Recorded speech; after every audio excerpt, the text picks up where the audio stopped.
Microphones on, everybody. Turn your mics on, please. Okay, it's 7 o'clock. I'd like to call the meeting to order. Celeste, would you please do the roll? Pace, Here. Jadish, Evans, Kasserag, Leidig. Here. Mead, Here. Slivka, Here. Stevenson. Here. Stocking, Here. present. You gave a form? Okay, we have a quorum. Okay, next item on the agenda is approval of the agenda for tonight. Mr. Chairman, I'd like to make a motion before we go through the approval. I would like to move item 6A to be done after 5A and move Cetron to the end of the agenda, please. Okay, next, do we have a second? Second. Okay, all those in favor? Aye. All those opposed? Okay, motion carries.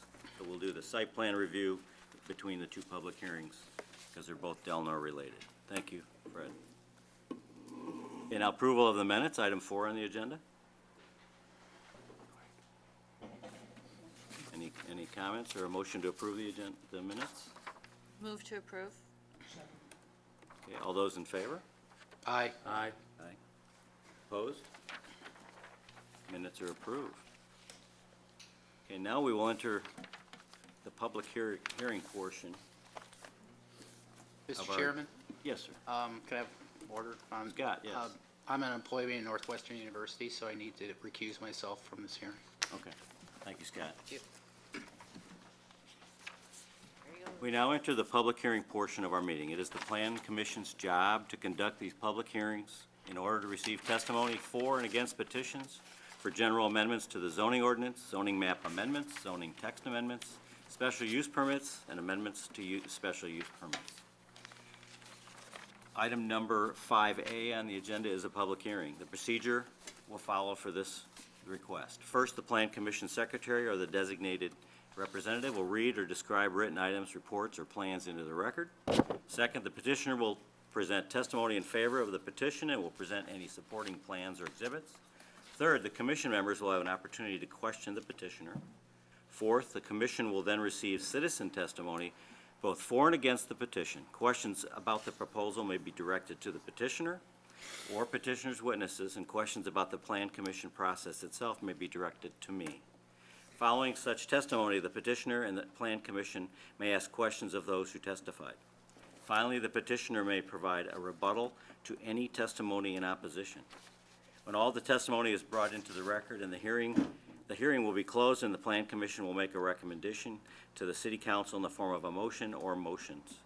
In order to give testimony, you must provide your name and address on the registration sheet located at the entrance of the hearing room and sign in the space provided. By signing the registration sheet, you agree and understand that anything you say will be considered sworn testimony and affirm to tell the truth, the whole truth, and nothing but the truth. When giving testimony, please approach the lectern, speak directly into the microphone so that you may be heard. Please begin by stating your name and giving your address. If you speak additional times, please state your name each time for the record. Please be concise when presenting your testimony, and if your point has already been made, it is not necessary to repeat it. Each of these points is recorded and will be considered as the Plan Commission develops findings of fact and a recommendation or recommendations.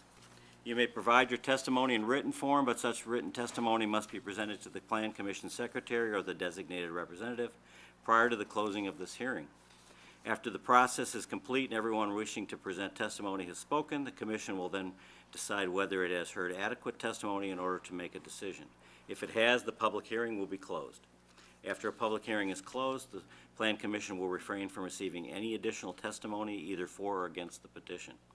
There is one exception to this rule. City staff will submit a report based on the testimony presented at the hearing. This report will consider comments and concerns from all city departments, such as the Fire Department, Public Works Department, or the Engineering Department. At this time, I will administer the oath to those who have signed the registration form. Anyone wishing to give sworn testimony, ask questions, or cross-examine anyone giving sworn testimony, please stand and raise your right hand at this time. Do you swear to affirm that the testimony you are about to give is the truth, the whole truth, and nothing but the truth? I do. Okay, you may be seated. Paul, what items are, for the record, do we have for the record on this matter. All right, we have the following items. Final Plan Unit Development Amendment Application by Charlie Cloder on behalf of Northwestern Medicine dated February 9th, 2018. A project narrative prepared by the applicant dated February 2nd, revised March 15th, 2018. We have the 17th restatement of Ordinance 2003-33 revised March 15th, 2018. The PUD Development Standards prepared by V3, last revision March 15th, 2018. A V3 Parking Study dated August 2016, last revised March 2018, March 15, 2018. A memorandum and staff report from the Community Development Department to the Plan Commission, which summarizes the request and provides staff's analysis dated April 12, 2018. A certificate of publication from the Daily Herald for the legal notice was published on March 6 for tonight's meeting, and a copy of the notification letter and sworn affidavit that the notification letter was mailed to all property owners within 500 feet. Thank you, thank you. Is the applicant ready to proceed with their presentation? Yes. Please begin by stating your name, address, and profession. If more than one person will be giving sworn testimony for the applicant, please either introduce them now or allow them to introduce themselves when they speak. Okay. Name's Charles Coutier, Director of Planning and Construction for Northwestern Medicine. Yeah. Tom, could you grab me? You might have to move it up. There you go. Charles Cloutier, Director of Planning and Construction for Northwestern Medicine, Delnor Hospital, which is located at 300 Randall Road in Geneva, Illinois. Okay, thank you. Good evening. I'm here tonight to request our PUD be amended, specifically the parking ratio and how that is calculated. Before we begin, just some brief background on how zoning at Delnor is handled. Although we're zoned office research / industrial, given the complexity and uniqueness of a hospital campus, Delnor and city staff got together several years ago to draft a document that would govern zoning standards going forward for the campus. It covers everything from building size and height, parking requirements, among other things, as well as the process for how future projects are approved. This document is called our Planned Unit Development Agreement, or PUD for short. So again, the reason I'm here tonight is to request that the parking ratio that's in our PUD be amended to better reflect the actual need on campus, the diverse set of building types we have on campus, and the way that other municipalities have approached hospital campuses from a parking perspective. Our current PUD requires us to have 4 parking spaces for every 1,000 square feet of space, regardless of building type. We conduct parking studies on a pretty regular basis. The last one was in June of 2016, where we hire a firm to come spend 3 days, 12 hours a day on campus, and literally every hour count every car that's in every single parking lot on campus. When we did this in June of 2016, we found that at the busiest time of the day, on our busiest day of the week, 60% of our parking was occupied. That means 40% was unoccupied. That's 1,000 parking spaces that were not used. And again, that's the worst time of the week for us. When we submit projects like we're going to right after this, we're required to comply with the parking requirements in the PUD. And as you can see, at the current rate, it's really not necessary to continue to build parking that is going to go unused. The map on the left shows you the multiple parking lots that we have on campus, and on the right is the diagram that shows you the parking counts for each lot at every time of the day, Tuesday, Wednesday, and Thursday for the week that they were there. And you'll see Wednesday at 10 a.m. Wednesday was the busiest day, 10 a.m. was the busiest time. Our peak demand parking was 1,568 spaces. City staff did their own site assessment and in theory concurred with this general idea that that's the busiest time of the day for Delnor. This is the document that we have to submit every time we do an update to the PUD. So if we build an addition, build a new building, these are how the parking calculations are done based on the square footages of these buildings. Because we have so many different uses on campus, from doctor's offices to intensive care units to imaging to a fitness center, What we're proposing to do is split up the parking requirement based on these different building uses. So just as an example, a patient that's coming in for surgery versus somebody that's going to work out at the fitness center versus somebody that's going to the emergency department are all going to have spend very different amounts of time on campus. And that has an effect on the parking demand model for those lots. The lots that have more churn, more turnover are really become more crowded because there's overlap between people coming and going versus the hospital lots. It's a lot more slow and stable.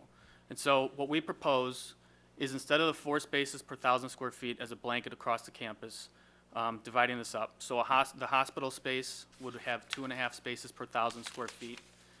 Based on that calculation, we would need 925 spaces today. We have 1,374, and our peak demand for hospital parking based on that parking study was 752 spaces. So we're still providing well beyond what we need to and requiring well beyond what we need to. The fitness center, we're not proposing to change. That's one of the busiest parking lots on campus, probably the quickest turnaround for people coming and going. So we want to leave that at 4 per 1,000. We exceed the requirement by 70 spaces, and the peak demand is 25 below what the requirement is. And then for medical office, we would like to change this to 3 spaces per 1,000 square feet. That would yield a requirement today of 772 spaces. We currently have 810 for that function, and our peak demand is 570. So again, there's plenty of supply to meet the demand that we have on the campus.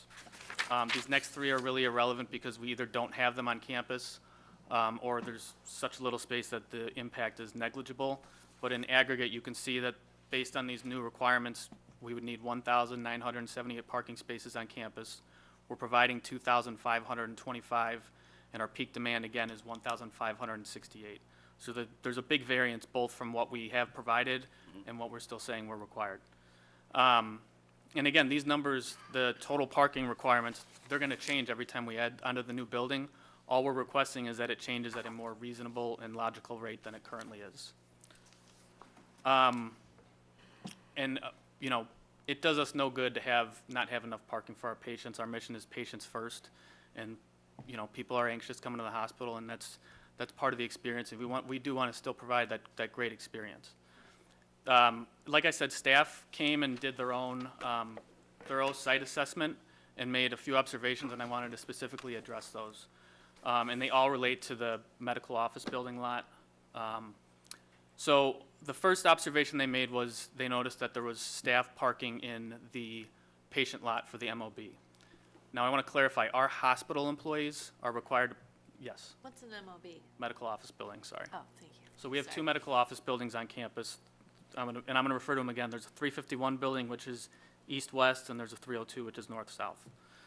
Our hospital employees are required per policy to park in the west lot. I'm trying to go. So the west lot is right here. It's this big lot that's just west of the hospital. The most parking spaces of any lot on the campus. The staff that would be parking in the MOBs are from our third-party tenants that lease space from us in those buildings. We checked our leases. They are required to comply with what we tell them to do, but the leases are not specific as to where that is. And so this week we sent out notices to all the tenants that their staff are required to park in the west lot, same as our hospital employees. The second recommendation that staff made was to delineate patient parking versus employee parking with signage. We do not support this because we want to avoid unintended consequences. If our hospital employees already know per policy that they have to park there, and now the tenants do, we don't feel that signage is going to have any incremental change based on the actions we've already taken. And we would never want a situation where a patient is driving around looking for a parking spot and sees a sign employee parking and thinks that they cannot park there. We want our patients to feel that they can park anywhere on the campus. The third recommendation they made was for patients having appointments in the 302 medical office building, which again is the north-south, to park in lot G, which is the lot that serves the hospital south entrance. This is another one where we don't support because, again, unintended consequences. We know from our patient engagement data that one of the biggest complaints on campus is wayfinding when patients get inside the hospital. People get inside the hospital and they get lost. If we start having people park in a lot that is not in front of the building that they're attending an appointment for, we're going to exacerbate that problem to fix something that, although is a concern of the MOB lot is busy, we don't feel is a problem that needs to be addressed now. In the future, yes, and we have a way to do that. We can move out some people that are parking in Lot I, which is just south of the 302 building, and move them elsewhere, but we don't feel that's necessary at this point. The other thing I want to point out is that to make the patient parking experience as easy as possible, we have valet parking at 3 different entrances on the campus, Monday through Friday, complimentary during normal business hours. So we took what the staff said to heart, we thought about it, and we just didn't want to have any unintended consequences from those. With that, I'm here to answer any questions you guys have. Okay, thank you. Brett? You said unintended consequences. What would those be? So the unintended consequences on again, putting a sign that says employee parking on a lot is that a patient would drive by, see employee parking and think that they're not allowed to park there. If they can't find a spot, we want them to be able to, we want them to think that they can park anywhere. Now, could you go back to the other description where it showed the different lot letter numbers? Could you go back to that graphic again? Yeah, right there. So is H, I don't remember it, H at one time, wasn't that doctor's parking only? It is doctor's parking. It still is doctor's parking? Yes, that the doctors that practice in the medical office buildings park there. Oh, okay. All right, not for the general hospital. No, for the general hospital, it's actually in a small portion of Lot C. And so again, if this becomes an issue, we don't have a problem moving the physicians that are in Lot H over to Lot C. We don't want to do that until we feel that we need to. So the 302 building and the 305 building, do they each have their own valet parking? The 351 building has valet parking. 351, Yes. and which ones?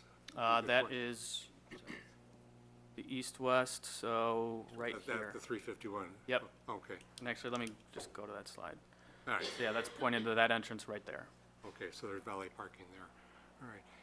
And the buildings are connected, and so if you wanted to utilize valet parking for the 302 building, you could easily do so. Yeah, I mean, you talked about getting lost? Yeah. Oh, yeah.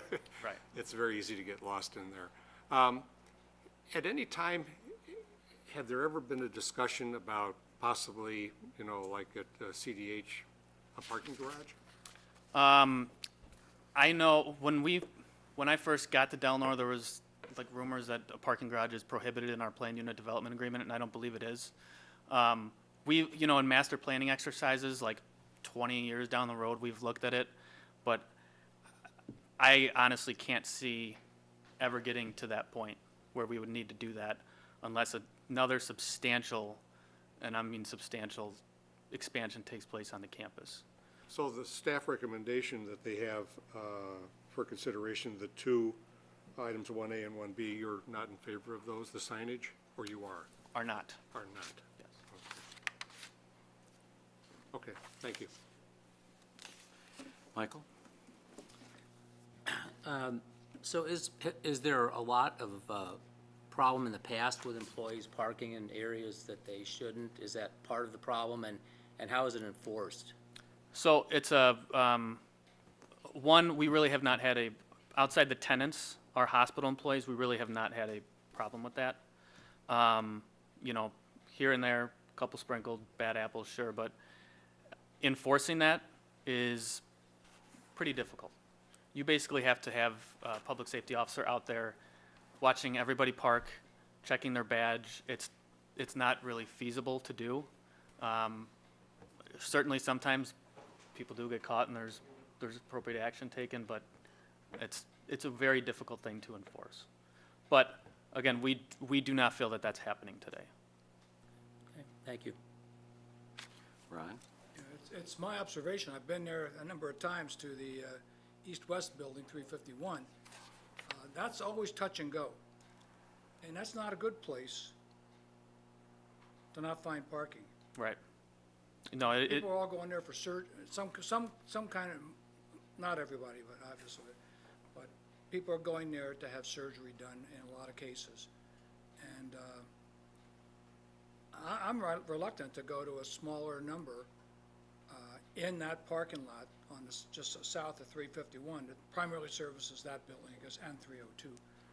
But that lot is pretty full. Now, I want to clarify, we're not going to be reducing the parking spaces that are in that building. So that what we're requiring is if we were to, for example, build an addition onto that medical office building, that the additional parking we're required to build as part of that addition is at 3 spaces per 1,000 versus 4. What exists there today, regardless of the outcome of this amendment, will not change physically. Cindy? But that's kind of the problem, because what exists there today is horrible. Because every time I go and see my doctor over there, I mean, I live in Geneva, so you would think I should be able to just give myself 15 minutes and I should be able to see my doctor. Oh no, I have to give myself over a half an hour to get there, to drive around and find a spot, which is totally ridiculous, living in Geneva, and my doctor is in Geneva. I mean, this is ridiculous. And I'm at a loss because we've got tons of acreage here and there's more than enough area to have parking lots, and I don't know why it's an issue. Well, it's not an issue. So if you look at this aerial, for example, you can see, you're right, we have all the acreage in the world, and we have, the acreage does not solve the fact that if we build more parking lots, they're just gonna be farther away from the building. Unless we start building parking garages, and again, we don't feel that that's a necessary thing. The west lot here, you can drive in that lot at any time of the day. You're gonna have a farther walk than you would like, but there will be parking available there. And again, that's why we invested in valet services that are complimentary to patients at that entrance to mitigate that concern. Well, God forbid, let's say I'm like you and I have a broken leg, then what do I do? You could use the valet parking. That's why it's there. Maybe. I cut through the parking lots a lot on a bicycle, and I never have to worry about going through the western lot. I can do whatever I wanted there. So that I witness how much that is just an overflow and unused. And if you can encourage employees to park there, that's great. You really don't have a problem with patients parking where employees should park. You have a problem with employees parking where patients should park. And if you can move those, I think that'll help alleviate some of the issue. I think overall the parking, I find myself supportive of your recommendation. But I also want to talk a little bit about the staff's comment on page 5 of 6 in the paragraph before outstanding issues. It says, should significant parking deficiencies develop on campus in the future, staff would require a campus-wide parking utilization survey be submitted as part of the expansion project to determine if the proposed ratios are still effective or if more surface parking should be developed. And I like that statement because I think we have the ability to do that anytime you're bringing a building forward, such as the surgical increase.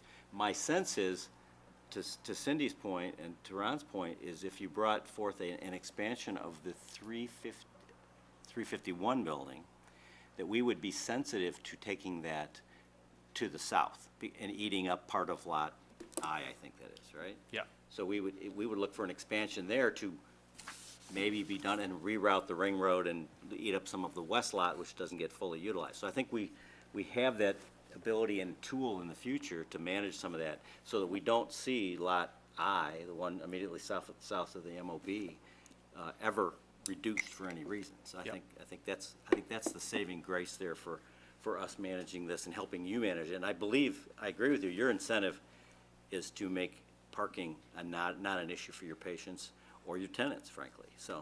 And we'd be supportive, like I said, we do parking studies on a frequent basis. We'd be supportive of having that language in the PUD. Right. Definitely. Right. Parking is an interesting thing because as we've grown at Delnor, the volumes have increased, and people used to being able to park right by the entrance Right. are not able to do so anymore. Yeah. Unfortunately, that doesn't mean that there's not enough parking on campus. It's just not close enough, and you can't jam all the parking spots to the entrance. Right. I have the privilege of CDH is also one of my hospitals, and that is a severe parking problem. I mean, Yeah. it is, It's horrible. so that's kind of, I see the dichotomy between, you know, parking at Delnor can be inconvenient at times. CDH is, Really it's, inconvenient. yeah, it's bad. So, So let's not go there. right, well, we're trying to fix that at CDH We as don't well. wanna do that.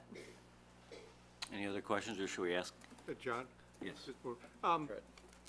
You know, I'm trying to remember at CDH, but, you know, you've got the far parking lot for the employees and the smaller parking lot south of the 351 building. You know, the distance that you have to walk from the far end of that's the I lot, correct? All right. Had Delnor ever thought about like a shuttle service for patients? We have provided a shuttle service on days where there is severe weather, and I think, remembering back, it's mostly when it's like, we have those days where it's below zero or there's a blizzard. But again, we feel that providing the valet parking is a much better solution for the patients. Yeah, so you provided that for the employees? Yes, In the employee correct. lot? Yeah, Right, because that is a hike to get over to the hospital. yeah, especially when it's -10. Okay, all right, thank you. Anything else from the commissioners? Okay, at this time, we'd ask for any comment or questions from the public. Anyone? Do we have a sheet?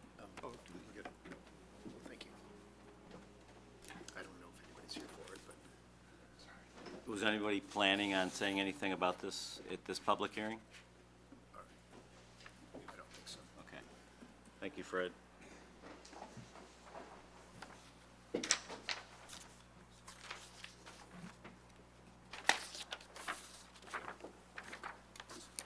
Thank you. All right, seeing no one raised their hand to speak, I do have one clarifying question. So the city had talked about two conditions. One was that Lot I be restricted for patients only. You're receptive to that, right? We're receptive to that, yeah, we are receptive to that idea, it's just how that is executed is what we differ on. Because that would require a sign that says patient, or patient lot only, which wouldn't confuse your tenants. No, I think we'd be open to having a sign that says patients, we just don't want to put a sign that says employee parking. Right, so I think there's a big difference, because if you put employee, you can confuse the patients. If you put patients only, you're Right. not gonna confuse the employees, you don't wanna confuse Yeah. them, so. Right. And then the second one was Lot G, directing patients to use this lot for office building 302 medical visits. You do not want that included because you feel that doing what you're already doing will help enough that you don't have to do that for Lot G. And we feel it would confuse patients that would be affected by that. All right. Any other questions? Well, I just wondered, from the rest of the commissioners, you know, you just talked about these 2 points, John. Yep. We can just, You know, if we're gonna make a recommendation, how does the other commission members Right. feel about leaving item B off of that condition? right, and I thought, yeah, we can either do that now, or we could close the public hearing and have that in discussion. We can always still come back and ask the applicant, either way. Okay, all right. And B. Mr. Chairman, I move to close the public hearing. Second. Thank you. All those in, Celeste, take the roll.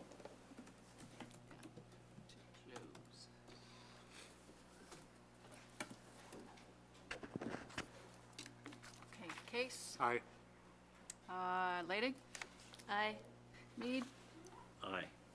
Slivka, Aye. Stevenson, Aye. Stocking. Oh, I'm sorry, Recused. that's right.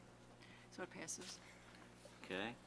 Now we enter the discussion portion. So this would be your time, Fred. All right, well, no, I was just, you know, now the public hearing is closed, I've just, how the other commissioners felt about item B and the terms of conditions of approval.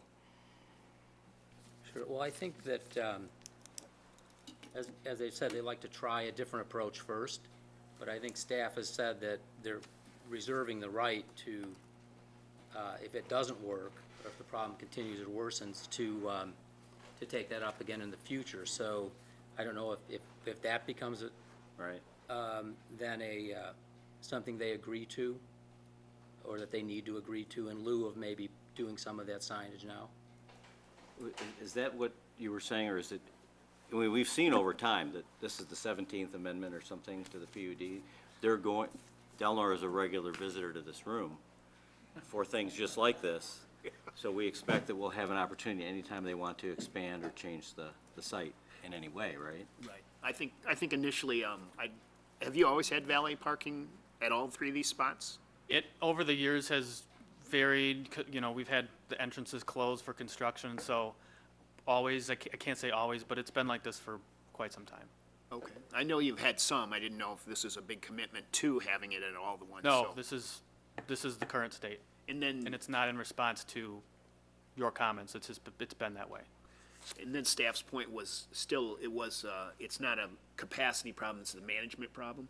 And they've indicated Right. that they've taken some of the matter. Now, enforcement is important. I mean, not to just send a letter that says, oh, we'd like you to park in that lot. I mean, have something that, Yeah. you know, that we'd like to have the patients first and all that.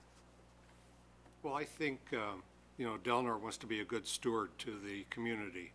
So if there's something that raises a flag, I'm sure that your offices will take that into consideration. We're not going anywhere. No. In what I see, item number A, Lot I, to restrict more parking for patients only, I see you're managing that now by sending notices to your tenants. And if that doesn't work, I guess your next step in the normal course of business or on or before you come back for revision number 18 will be to maybe put signage up that says this lot for tenants, or for patients only. Right. Something to that effect, right? Yeah. So that to be put in the condition is a moot point, then. If they're Well- doing it already, they're Well, going to I don't see any manage- harm in putting A in there, Lot Okay. I to Well, to be. I to- thought that was gonna be a condition that they were gonna put in. Right, I think that, and I don't see any harm in keeping it in. Okay. Because, but recognizing your first step was to send a letter to the tenants, right? Right. Well, didn't they already do that? Yes, Yes, they're trying to manage this proactively, we did that this week. All right, well, then let's continue and. right? So Let's keep show- that, what we're saying is keeping it point A in there. Point right? A, okay. All right. But point B, I think we're talking about taking out because they're arguing that they would like to not have the Lot G restriction in the conditions, I got you. right? Okay. Well, it was just the thought that they've taken the proactive approach Right. of sending the letter to the tenants. Then we're going to reinforce that with item 1A Right. in the conditions. Right. Okay, all right. Okay. And are folks okay leaving condition B off? Yes, I am. Yes. Yes. Yes. Okay. But I just hate losing the 4 parking spaces. I'm sorry, I can't hear you. I just hate losing the 4 parking spaces per 1,000 feet. Well, I think what he was saying is you won't lose any physical spaces in front of these office buildings unless we will have a decision around that anytime there's a change to the site plan. So we'll say, no, we don't want you to expand 351 to the south because you're gonna cut into the parking spots. Please expand it to the west and run your ring road around it or something. Right. So if we were building a 100,000 square foot addition, we would need 400 parking spaces. Instead of, what this is doing is requiring 300 parking spaces for that addition instead of 400. So again, we're not physically losing any parking that exists on campus today. That is not changing. Just managing to a different number going forward as they make more changes. Correct.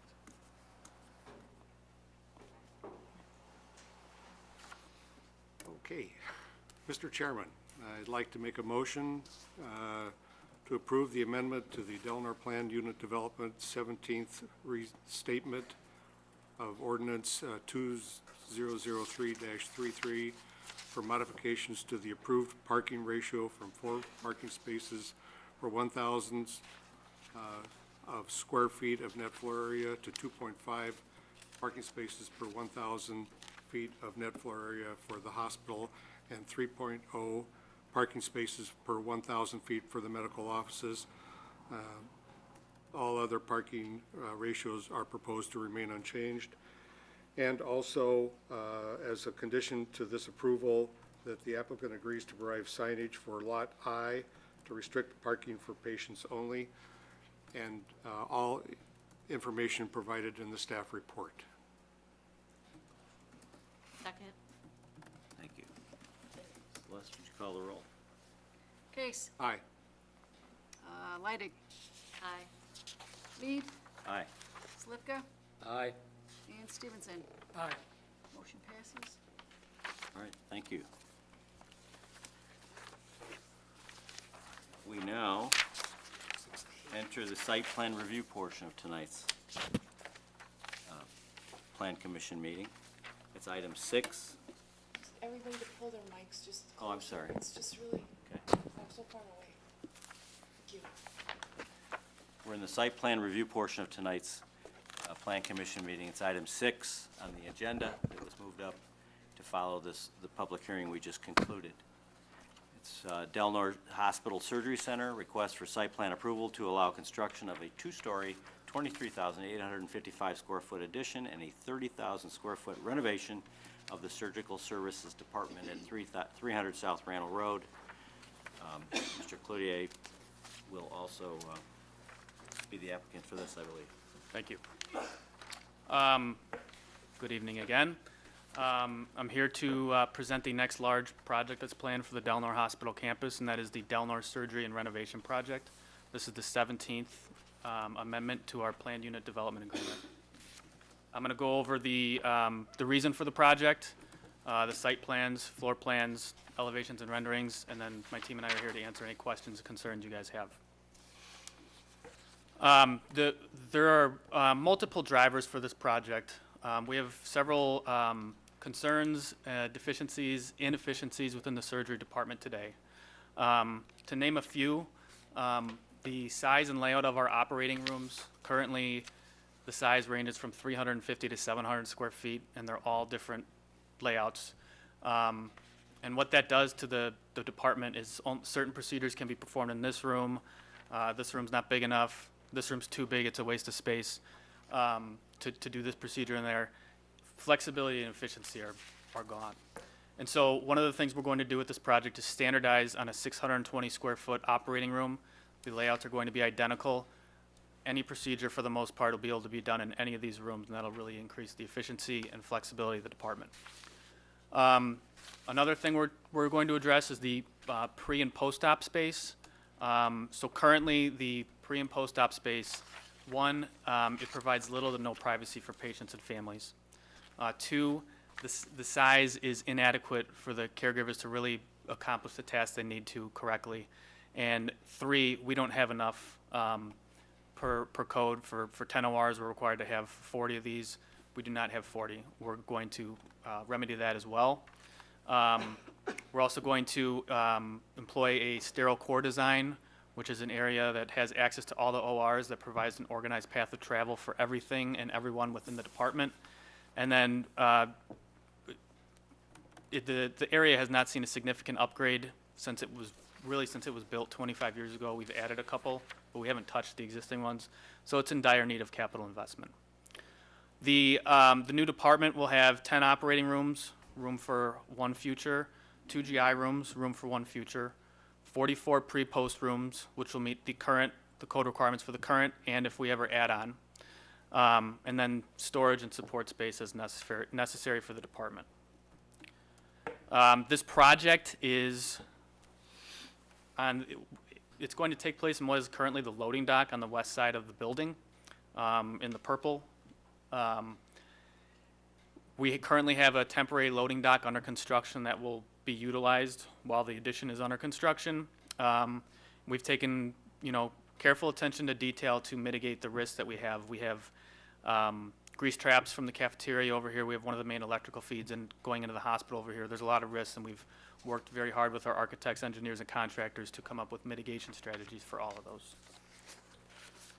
The building, it's a 2-story, 24,000 square foot addition, and then 43,000 square foot of interior renovation. The exterior is designed to to fit in with the surrounding architecture. Just to be blunt, this is probably the most boring from an exterior point of view projects we've done on Delnor campus in recent years, but the beauty of this one is really when you see what we've done inside with the floor plans. The first floor is going to be a ramped loading dock. This is going to be a huge improvement for the hospital operations. Currently, to load and unload trucks, there's a lift gate that is half covered by a canopy. Being able to unload and load trucks without having to worry about the inclement weather is going to be a huge improvement to the operations and for the staff. The second floor, so as I mentioned, there's the addition in dark purple there, 12,900 square feet. That's going to be the first phase.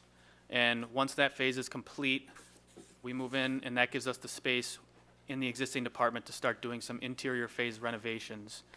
The other positive of that is during the first phase of construction, since it's an addition all taking place outside of the building, the operations of the existing surgical department are not going to be, or will be little affected. This is the floor plan, the final floor plan for the project. So again, in purple, you can see that's where all the new ORs are going to be. That's the new addition. In the blue and salmon colored area are the pre and post-op spaces. The GI area is in green.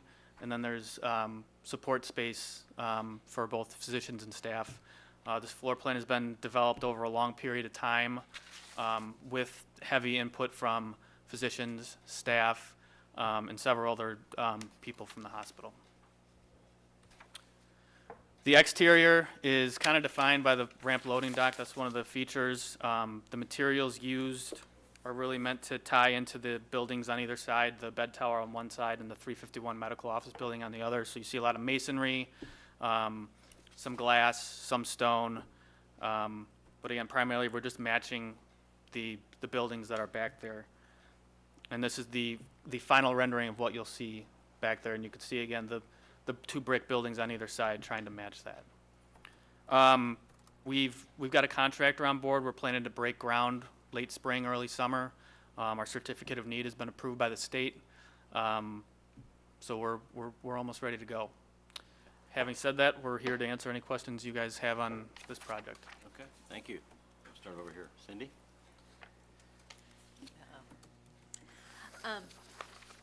So how badly do you need this? Very badly. Because I noticed that you had like the north entrance and everything, and then the south entrance. I'm like, wouldn't one entrance be good, and then have maybe the surgical center be involved with that? So the south entrance actually serves the surgical center. If you come in the south entrance, there's an elevator. This is the south entrance right here. Okay. This elevator right here goes directly up to the surgery waiting room. So that entrance is pretty much anybody parking at the south entrance, most people parking at the south entrance and using it, that's for surgery.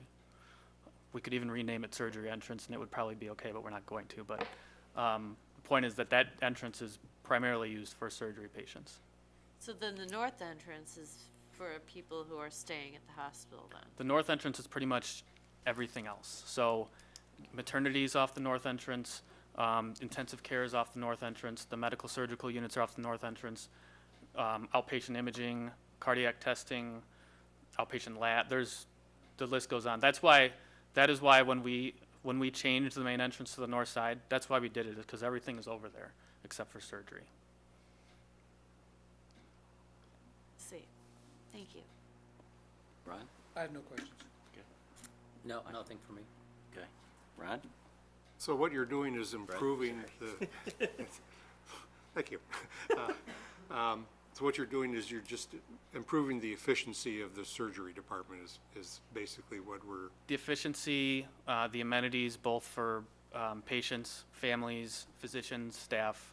It's a complete overhaul of the surgery department. so then are you increasing the number of support staff, doctors?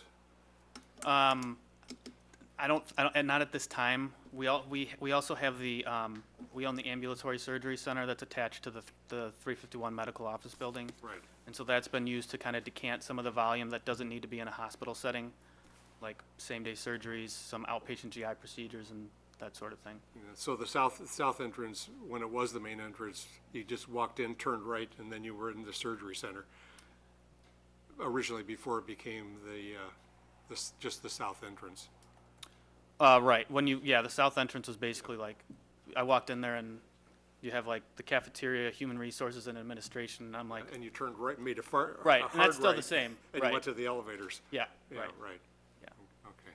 No, other than that, you know, if it's gonna improve the efficiency for outpatient surgery,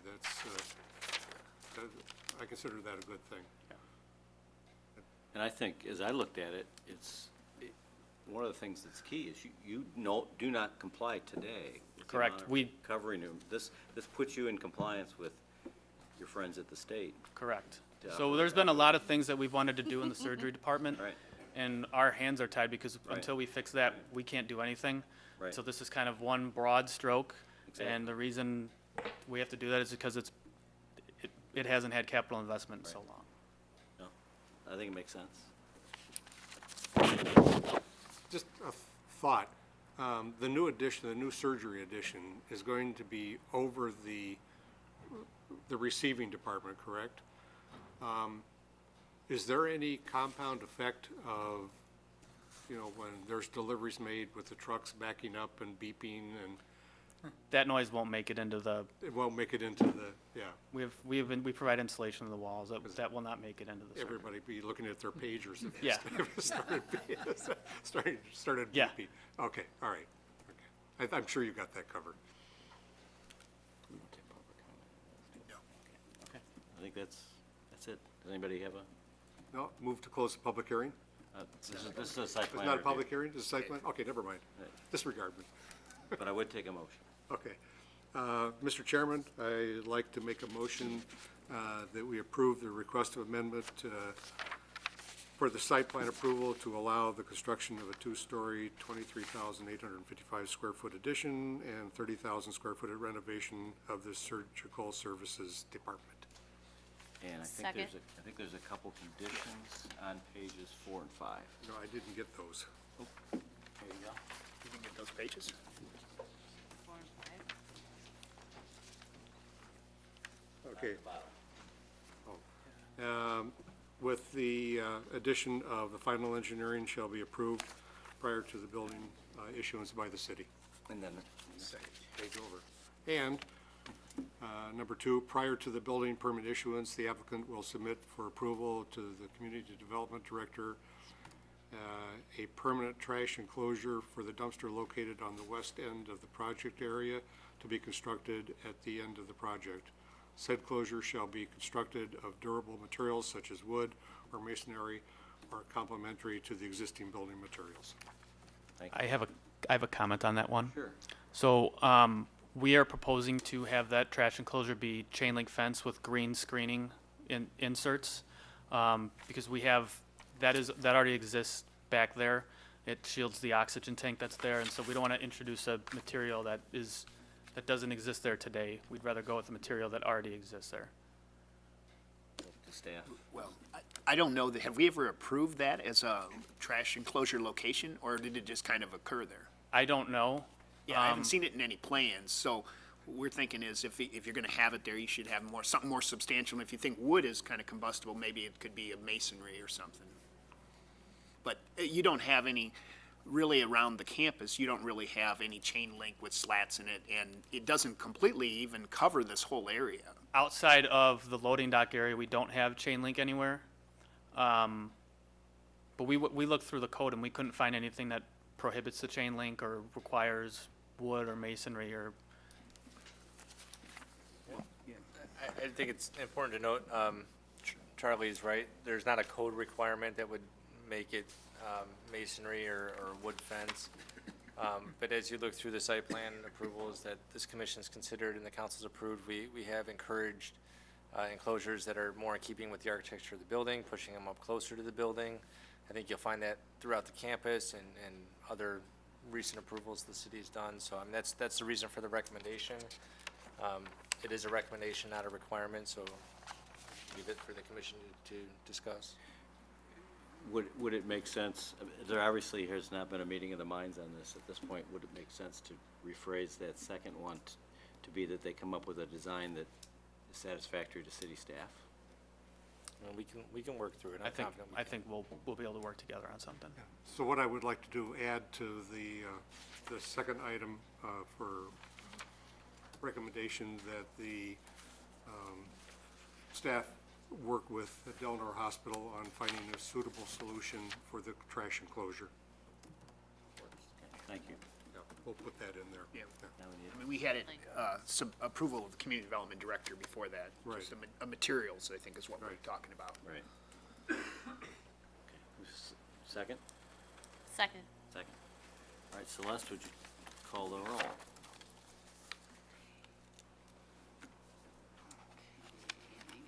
Case, Aye. Leidig, Aye. Mead, Aye. Slivka, Aye. and Stevenson. Aye. Passes. Thank you. Thank you. Okay, that concludes the site plan review, and now we enter into our second public hearing. And I think, Yeah, they got to load, so maybe you Yeah. can say 5-minute yeah, recess. why don't we take a couple minutes and let folks load up their presentation, and I think our chairman is gonna unrecuse himself. And I think they can. All right, so I guess No, what's go it? ahead. No, go ahead. Okay, I guess the next public hearing item on 5B was announced in my absence. I need a motion to open it. Mr. Chairman, Okay. go ahead. I make a motion to open the public hearing. Second. All in favor? Aye. Aye. Opposed? Okay, very good. So we'll start with the applicant. Good evening. Well, we appreciate the opportunity to present. Could I have your name, please? Pardon me? Your name. Oh, John McClendon with Streetscape Development. Could you spell your name? McLinden. You can give us an address for the record, too, I think. 8149 Lincoln Avenue in Skokie. Okay, thank you. And it looks like for some reason we've stretched this thing out, so just keep that in mind. So a little background on Streetscape, because we believe it's, a huge responsibility to come to a community. So I think it's important that you know a little bit about us. I think we shared this before, but I will go through this quickly about who we are. And some of the project work that we've done. So we completed a project recently in downtown Libertyville in School Street. It was an infill site adjacent their vibrant, Milwaukee Avenue. And it was about 4 acres. It was 26 homes, 15 condos in a historic school building, and then 5 townhomes that were done by the original developer. This is what we had initially envisioned for this project. It was originally going to be 31 townhomes. The first developer got caught up in the housing crisis. We bought the property out of foreclosure, re-envisioned it to be single-family homes on 29-foot wide lots, and this is how it turned out. I think one of the key factors for the success there was our belief that a home is the ultimate consumer product, so it's about the customer. So we ask the customer how they live and then go behind the curtain and design a home based on their specific requirements. We have 26 homes, and each home is unique to the customer's requirements. Here's importantly what it feels like on the street. A couple of shots here. Down the street looking towards Milwaukee Avenue. And there's a lot of similarities to this housing stock and or this housing type and what we're proposing at Cetron Place. Next is, we did a show house. Very famous architect and author Sarah Suzenka did this show house for us. We had about 9,000 visitors in just a few months through the property. We did a net zero ready home, so sustainability is very important to us, and we'll bring these characteristics to Cetron Place. Our first home was for Sue Kartheiser, a single mom. That was the first home we built, and we're very excited to share that this property got a lot of attention from national publications, as you see there. Our favorite story is a senior reporter from the Washington Post came and lived with a customer for 3 days and wrote about her experience. So it's not about us, but it's about we're scratching on something about what consumers are wanting in a housing product. So we're going to carry that forward in future projects. The Village of Skokie reached out to us with a property they purchased through TIF dollars. This is in their downtown area. It's about a site for 20 homes. The cover story on the Tribune's real estate section was paving the way for a vibrant downtown. We couldn't be more excited about those few words. And the real hero of the story was the people at the village that came forth and had this vision to create a 20-home community, and we worked directly with them. We had a little groundbreaking for a house, one single house. We had a groundbreaking, 250 people showed up because we asked and they were interested in what we're doing. And the mayor said it was the signature project that tied the entire downtown redevelopment together for downtown Skokie. So we're very proud of that. We have that responsibility here. So this is what Skokie looks like as of last summer. And we moved to Cetron Place. So we understand that this is a very important site for the community. And we have created this master development plan. And the first thing we're noting here is that there, as you well know, there's a piece of property that is city-owned that we will would like to purchase to make this thing happen. In total, as we walk through the various building types, there's 6 townhomes in the bottom corner. There will be a retail and apartment area, and then 16 single-family homes in the center surrounding a courtyard. I'll go deeper into each of these product types. Starting with the retail on the first floor at State Street and Richards. This will be about a little over 5,000 square feet of retail. We envision, while this is going to be market driven, we're hoping for kind of an upscale, grab and go, grocery, food, coffee, an area to hang out. On the bottom right hand side, you can see there's an outdoor patio area. And we are also going to talk a little bit about the parking. So there's 20 units above, 20 apartment units above. So we're providing 20 reserved parking spaces for those units. There's 2 handicap spaces that are required by code, and then 4 of the spaces would be shared between retail, and the idea would be to limit the hours of parking, to a maximum of 4 hours. Ultimately, it would be the building management and ownership that will control this parking, and the owner of the property would be a resident of Geneva, Jake Finley, and his intention is to own this property on a long-term basis. There's a bike path to the right that we'll see in some other images. John, can I Yes, interrupt for please. 1 second? John Finley will own the mixed-use building. Jake Finley, Jake yes. Finley, Will okay. own the Bix. Okay, Yes, that is the intention. okay, thank you. And then this area here, this is actually the street where the arrows are going both ways. That will be a 2-way area, and then further as you go north, up on the right-hand side there, that will be 1-way. So that would serve the garages, and you will see that on the overall site plan. The apartments, there's 20 apartments. They're a little bit bigger than we originally thought they were going to be. We were able to, based on really working the plan, the apartment size would be 710 square feet, not including the balcony. And this makes for a very efficient and kind of a market-sized 1-bedroom unit. The exterior, this is the the primary elevation on State Street. And I will tell you a little bit about how we got here. We had some original concepts, and then what we did here is we let the apartments drive the building, going kind of top down versus bottom up. And what the result is this in a rendered format. But as we looked at this and we continue to spend time with our team, we kind of like this better where we started. So this is where we started. These were some of the original concepts that we started with, and we continue to work on this. So we're before you today to get approval of the site, the density, the unit types, and we recognize that we will be before you again to present what this very important building is going to be, on Main Street. So this version had the outdoor kind of restaurant space on the west end of the building, but But as we worked the plan, and we kind of liked the idea of the connection to the existing downtown, so we kind of flipped that. So here's a very preliminary sketch of, kind of looking the other way. So this is where the bike trail is. It would be energizing that street level with, some outdoor space.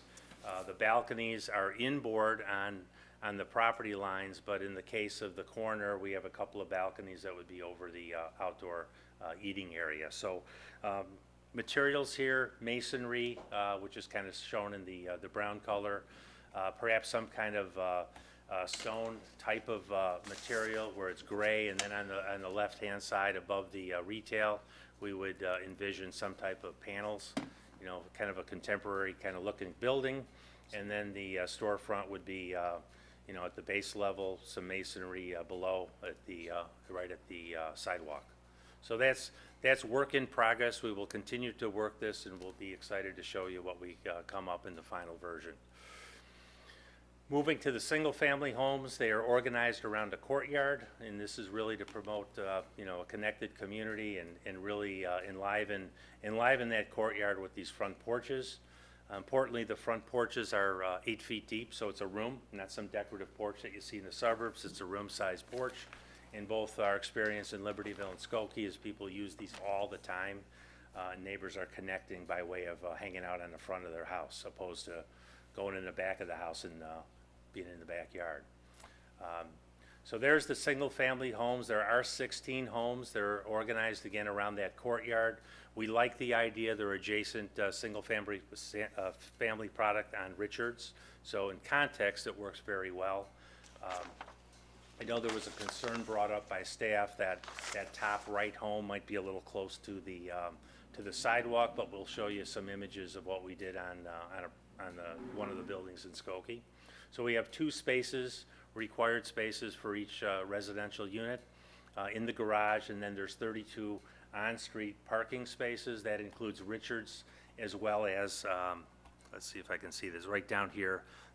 Because Cetron Place will be rededicated to the city, there's a number of parking spaces along Cetron Place for visitors. There are 3 different lot sizes ranging from 100, 125, and 150 feet deep. What's consistent is a 29-foot wide width. The houses we believe will range from about 1,900 square feet to 3,300 square feet. And we'll talk a little bit about how we're dealing with these urban scale lots. I grew up in the city of Chicago on a 25-foot wide lot, and we could see our neighbors next door. So we wanted to avoid that. So we've came up with this idea of an active side and a quiet side. So there's an existing house. There's actually the little study model we did. So what you're looking at there is the active side. Now, there's setback requirements here, but you'll see that there's some variation in that one side, and that's really to let the light into the middle of the house. And that's what the quiet side looks like. And quiet, that provides total privacy from house to house. Extremely important. Now, when you're inside the house, that front room has a fireplace on it. The center room has a kitchen wall, and the other room might have the entertainment center. So when you go into these homes, it's not like, yikes, where's the windows on that wall? That's not even noticeable, and you're seeing through this house, so it feels very spacious. So there's an illustration of how this works when you start putting these homes next to each other. What we've also done is we're entering the house at the side, and that provides a really efficient circulation pattern, and it doesn't kill that front room with the hallway with the stack of shoes in the corner. From a consumer standpoint, this becomes free space. If we had to put the house or put the circulation inside, that customer has to pay for that. So this creates a great value to the customer, and it really works well when you actually get out and kick the tires on these homes. The homes will be a variety of different designs. The different designs will be customer driven. Each of these designs can work with any of the various plans. The maximum height for the 3-story homes will be 36 feet. We have about 20% of the homes ended up being 3-story homes, and again, that's more customer driven. Creates a nice variety of the streetscape as well. So there's a variation of different homes. Again, customer-driven, and they will be very specific for each of the lots. There was another mention of the concern about, staff brought up the concern about that one lot being really close to the sidewalk. So we would be happy to restrict that to a two-story home because of I think that was a great concern that was brought up. So some more. And finally, with the single-family home product, there's something called an accessory dwelling unit. And this is a home in Skokie. This is for Brad and Jackie. And here you can see the adjacency of the home to this, the public right-of-way and the sidewalk. And then this area, as we affectionately call the Fonzie unit, where Fonzie used to live above the garage. And in this case, they don't have a kitchen up there, but essentially this is a request that we're looking to do on this project for the deeper lots to allow an accessory dwelling unit size from 400 to 600 square feet. It could be a flat for an aging family member, a boomerang kid. You could rent it, and it would be always owned by the homeowner, so there wouldn't be a separate kind of ownership in that. If that happens, it would have to happen on a deeper lot, and then we could provide an additional parking space for those ADUs. So we're pretty excited about that product. The townhomes, this is a concept rendering of the townhomes that's morphed from earlier drawings from 8 units to down to 6 units. Again, it has, like the single-family homes, it has a courtyard in front. It's located in the bottom, in the west, the north side of the property. This is adjacent some of the residential homes that exist. We'll talk more about that. One of the topics that came up is how the townhomes are not parallel with Cetron Place, and we'll talk more about that. But in general, we think it creates some more interest instead of lining it up. It creates more interest. It gives a better courtyard area, and we study this kind of stuff, and think it'll be a very attractive space. The setbacks, which is always a concern when you're adjacent a single-family home property, are very generous. 48 feet from Peyton setback, and then importantly 34 feet. There's 5. It starts from on the east side. There's a 5-foot buffer for a fence and landscaping. We do have parking spaces there for the residents. That's a private alley. And you're 34 feet away from the property line. Along that property line, there's a lot of existing trees. Now, they're not, we met with Michael Olson, who lives kind of kitty corner, and he called those kind of scrub trees, but scrub trees look beautiful when they're green and they're full and they're, 80 years old. So there's a lot of stuff happening right down here in terms of vegetation. And we'll be very sensitive to, how we work with any of the neighbors' concerns of the adjacent properties. We did go in front of of course, this is, as you know, this is in the historic district. It's kind of right in this general area.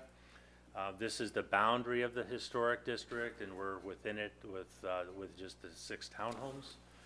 And if you look at this historic district, though, I think one thing that's really important to note is this is not townhomes embedded in the middle of all single-family homes. If you look at, within about 400 or 500 yards of this property, you got kind of everything. You got industrial, you got parking lots, you got a vacant office building or 2, a power substation, and retail. So it is on the edge. It becomes a perfect kind of transition area. And I think staff had noted that as well, as this being a transition area.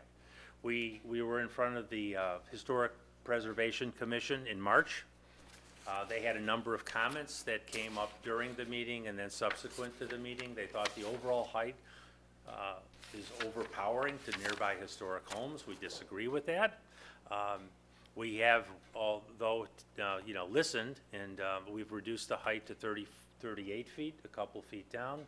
And we're varying the roof lines to reduce the scale. It's really important to get at, not just go looking at the ultimate height, but how you deal with the scale of the building. The next concern is, as I mentioned earlier they prefer a traditional frontage alignment parallel with Cetron Place, not divergent to the angle. The placement as shown, creates more interest, more attractive courtyard. And this is ultimately about the people that are gonna live there and, make it as nice as possible for them. Next was, they mentioned full flights of stairs at the front porches seem uncharacteristic. The stairs are not full height, they're half height, and they're very consistent with the character of existing homes, and we submitted pictures of a number of existing homes with kind of half flights up. And more green space should be added to the private alley abutting the east property line. We have provided a 5-foot green space. The building is 34 feet from the property line, which is a very generous setback. There was also a mention of reducing those so we can create some more green space is to lose the parking. We think that parking is really important for the people in the townhomes and their guests. The townhomes are illustrated here in elevation. This is the west elevation facing the courtyard, or Cetron Place. This is the bottom left is the elevation facing Peyton. You're gonna see this, you're never gonna really see it straight on. You're gonna see it at an angle, so there's gonna be a lot of character with all the articulation of the facade. The townhomes are 3 stories, traditional townhome layout. You might have a garage in the back. That front space is a flex room, maybe about a 20 by 25 foot space. And then up above the main level is gonna have living in the front, kitchen in the middle, dining in the back. And then on the top floor, you'll have master either on the front or the rear, and 2 bedrooms on the adjacent side of that. The height, again, is 38 feet. And now this is really important. You look at so many other developments in the back of, it's not 4 sides of architecture. It's one, maybe one other side. But we think it's really important to treat the back just as importantly as the front. And I think this also goes to the neighbors on the east side. This is what they're gonna look at. They're not gonna be seeing the garages because there's a fence there. So they're gonna be seeing the tops of these buildings through the forest of trees in the backyards. And we think it's gonna be very nice addition to the neighborhood. And we think it's very much in character with the historic nature of the downtown. So that's Cetron Place, and we welcome any questions you might have, and any additional suggestions, because we recognize this is preliminary and we have the opportunity to make adjustments. Okay, thank you. Before we take questions from the commission, I need to have Paul read in for a little housekeeping. We have to actually read some Oh, I'm things sorry. into the record. Did I jump ahead? Sorry. No, about I that. No, it's jumped us. ahead. It was us. We Pick on our handoff. introduced that, sorry. This is the contents of the Plan Commission file, is a zoning ordinance, map amendment, and preliminary plan unit development amendment application. I'm sorry. I can give you this too. Yeah, sorry. Preliminary plan unit development amendment application filed by John McClendon of Streetscape on behalf of Karis Capital LLC, received January 15, 2018. Project narrative, special use map amendment standards, proposed development schedule prepared by the applicant, revised April 4th, 2018. Site plan, preliminary engineering plan circulation, prepared by WT Civil Engineering LLC, last revision date April 4th, 2018. Architectural elevations, renderings, floor plans, and mixed-use building prepared by Corporate Design and Development Group LLC, last revision date April 3rd, 2013. Architectural elevations and renderings for single-family homes prepared by Streetscape Development LLC, submitted January 12th, 2018. Landscape plan prepared by Roseboro Partners, last revision date April 2nd, 2018. Preliminary plan unit development and subdivision prepared by WT Land Surveying, submitted March 30th, 2018. Village vacation exhibit prepared by WT Civil Engineering, last revision date April 2nd, 2018. Stormwater memorandum prepared by WT Group LLC, revision date January 5, 2018. Land use report prepared by Kane DuPage Soil and Water Conservation District, dated February 12, 2018. A Burgess Norton consent letter dated March 23rd, 2018. Minutes from the March 20th Historic Preservation Commission concept review. A memorandum and staff report from the Community Development Department to the Plan Commission summarizing the request and provides staff's analysis dated April 12, 2018. We have a certificate of publication from the Daily Herald for a legal notice that was published on March 28th for tonight's public hearing, and a copy of the notification letter and sworn affidavit stating that the notification letter was mailed to all property owners within 500 feet of the subject property. We also have 2 letters that have been placed at the dais of the Plan Commissioners.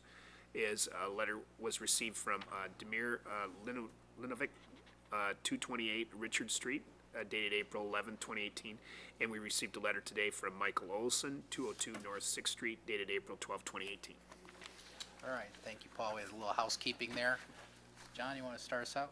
Sure, I'm interested to hear what the public has to say, but I have a couple clarifying questions or comments. Regarding the Cetron Place street, it's two-way in front of and between the dedicated parking and the mixed-use building for the multifamily, right? And then it Yes. changes to one-way going southwest to northeast through the rest of the property. To the right on this plan, Right. yes. And it also, the Cetron Place coming in off of Richards will be one-way in only. So all traffic except for apartment and retail users will exit onto Peyton. Yes. Okay, I just want to understand that. And that, you said, you made a comment about Peyton or Cetron Place being dedicated back to the city. So that will be a city street plowed by the city? Yes. So Jake, and I forget his last name, Finley. he will own a multifamily mixed-use building. Yes. Plus, on the other side of a city street, he will also own 10 parking spaces of the 14, or all of those? Well, all of them. You know, Okay. the ones that are dedicated to, you know, the shared spaces, those would be owned by the owner of the property. Okay. And I'm assuming that at some point in time, you will have a reciprocal easement and operating agreement with Jake Finley around the, you know, the transitional areas between the two Yeah, properties, well, or there'll no? be, Be- there'll be. Between the there'll- HOA and? There'll be a homeowners association for both the townhouses, the single-family homes, and then there'll be an equivalent of an association for the Okay. mixed-use building. Okay. And they all have to tie together. Okay. Utilities for this project will all be underground? There's some existing overhead lines, both, some are ComEd, some are city-owned. For the most part, where the single-family homes are there, they'll be taken down, they're overhead. Okay. And then there's Taken down underground? underground, and then along Cetron Place on the north side, there'll be some overhead lines going along the street. Okay. All right. The ADUs, Yes. there's not a big sample set from which to project those, because you've done 2 projects, right? So Right. I think I read in there that there's a potential for 13, you expect 4 Right. probably. And those would have to be developed with the initial home, or I guess if an owner wanted to do that later, they could come to the city like any other citizen and Yes. request. Yeah, I think, Request the same. you know, from a cost standpoint, I think it's pretty unlikely they're gonna come and add on just because it'd be really expensive to do Right, that. If they're right. gonna do it, you know, we haven't done this yet, but we did talk to a couple of customers about just building it and leaving it raw space, you know, for future Right. development, and then, of course, they'd have to get a permit for Right. that on their own down the road. So if I'm reading this right, we have 42 household units between 20 multifamily, 16 single-family residential, and the 6 townhomes. Yes, So we could have 22 different owners of the single-family and townhomes, but a potential for 13 more households. So you could have 22 owners and 35 different households. that's correct. Okay, because they could rent the rooms out, which Correct, is somebody's yes, option. yes, Okay, I'm just yes. trying to understand the Yes, sir. dynamics. Okay. Yep. And then one thing we didn't touch on very much is obviously there's some contamination at the site. Yes. Can you just share with us some of the nature of the contamination and the remediation? I'm sure that Honestly, you've I had. don't, we've hired, there is a third-party consultant that's involved in will be involved in the exploration and remediation, and they'll, you know, under separate cover, they will deal with that specifically. So is that, I guess, the reason I'm surprised you don't know more about it, but maybe that's passed on to Marquette, the current owners, that they're gonna have that cleaned up for you, and that's why, because that would have a cost implication on your project, right? Absolutely has a cost. So are you insulated from that? to some degree? We're not insulated from that, but, you know, it is our responsibility to provide, you know, a clean bill of health for residential homes. Right. I'm not concerned about the Yep. cleanup. I look forward to it. I don't, Yes. it's probably, you know, mostly just removal of soil. Yes. Hopefully it's not gotten into any groundwater. Most of our water's from the west of town anyway, but, but just was curious as to the nature of it. So that's all I had for right now. So. Okay. Fred? No, I'm good. Cindy? I was just kind of hoping that this was what your apartment building and retail building was gonna look like, but then you showed me those other two buildings. Yeah. And I had really was hoping it was this one, Well, because this it's is what I got in it's my work in packet. progress. The gentleman that sent one of the letters, we're hoping it wasn't that one, so. Oh. As we reflected on that, truly, you know, that and very seriously, when we reflected on that, that was driven by kind of an apartment design aesthetic. And we think as we really look at downtown Geneva, we think more of a commercial, kind of a more modern, you know, kind of a mix between, you know, a modern looking building with the use of some traditional materials is more appropriate. Because that really is, it's the gateway when you're coming into downtown, and then it's also gonna draw you from, you know, from the existing downtown core out there. So, you know, we got some work to do. We got some work to do on that. Because you're showing us those pictures of those homes in Skokie, and Yeah. those are god awful. I mean, I respect, you know, everybody has their own opinion. You know, we think they, because I wouldn't like to see that here. well, I mean, I like the design, but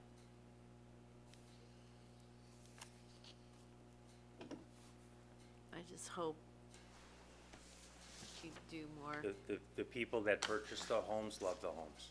The gentleman, I took the picture of the ADU home today, the greenhouse.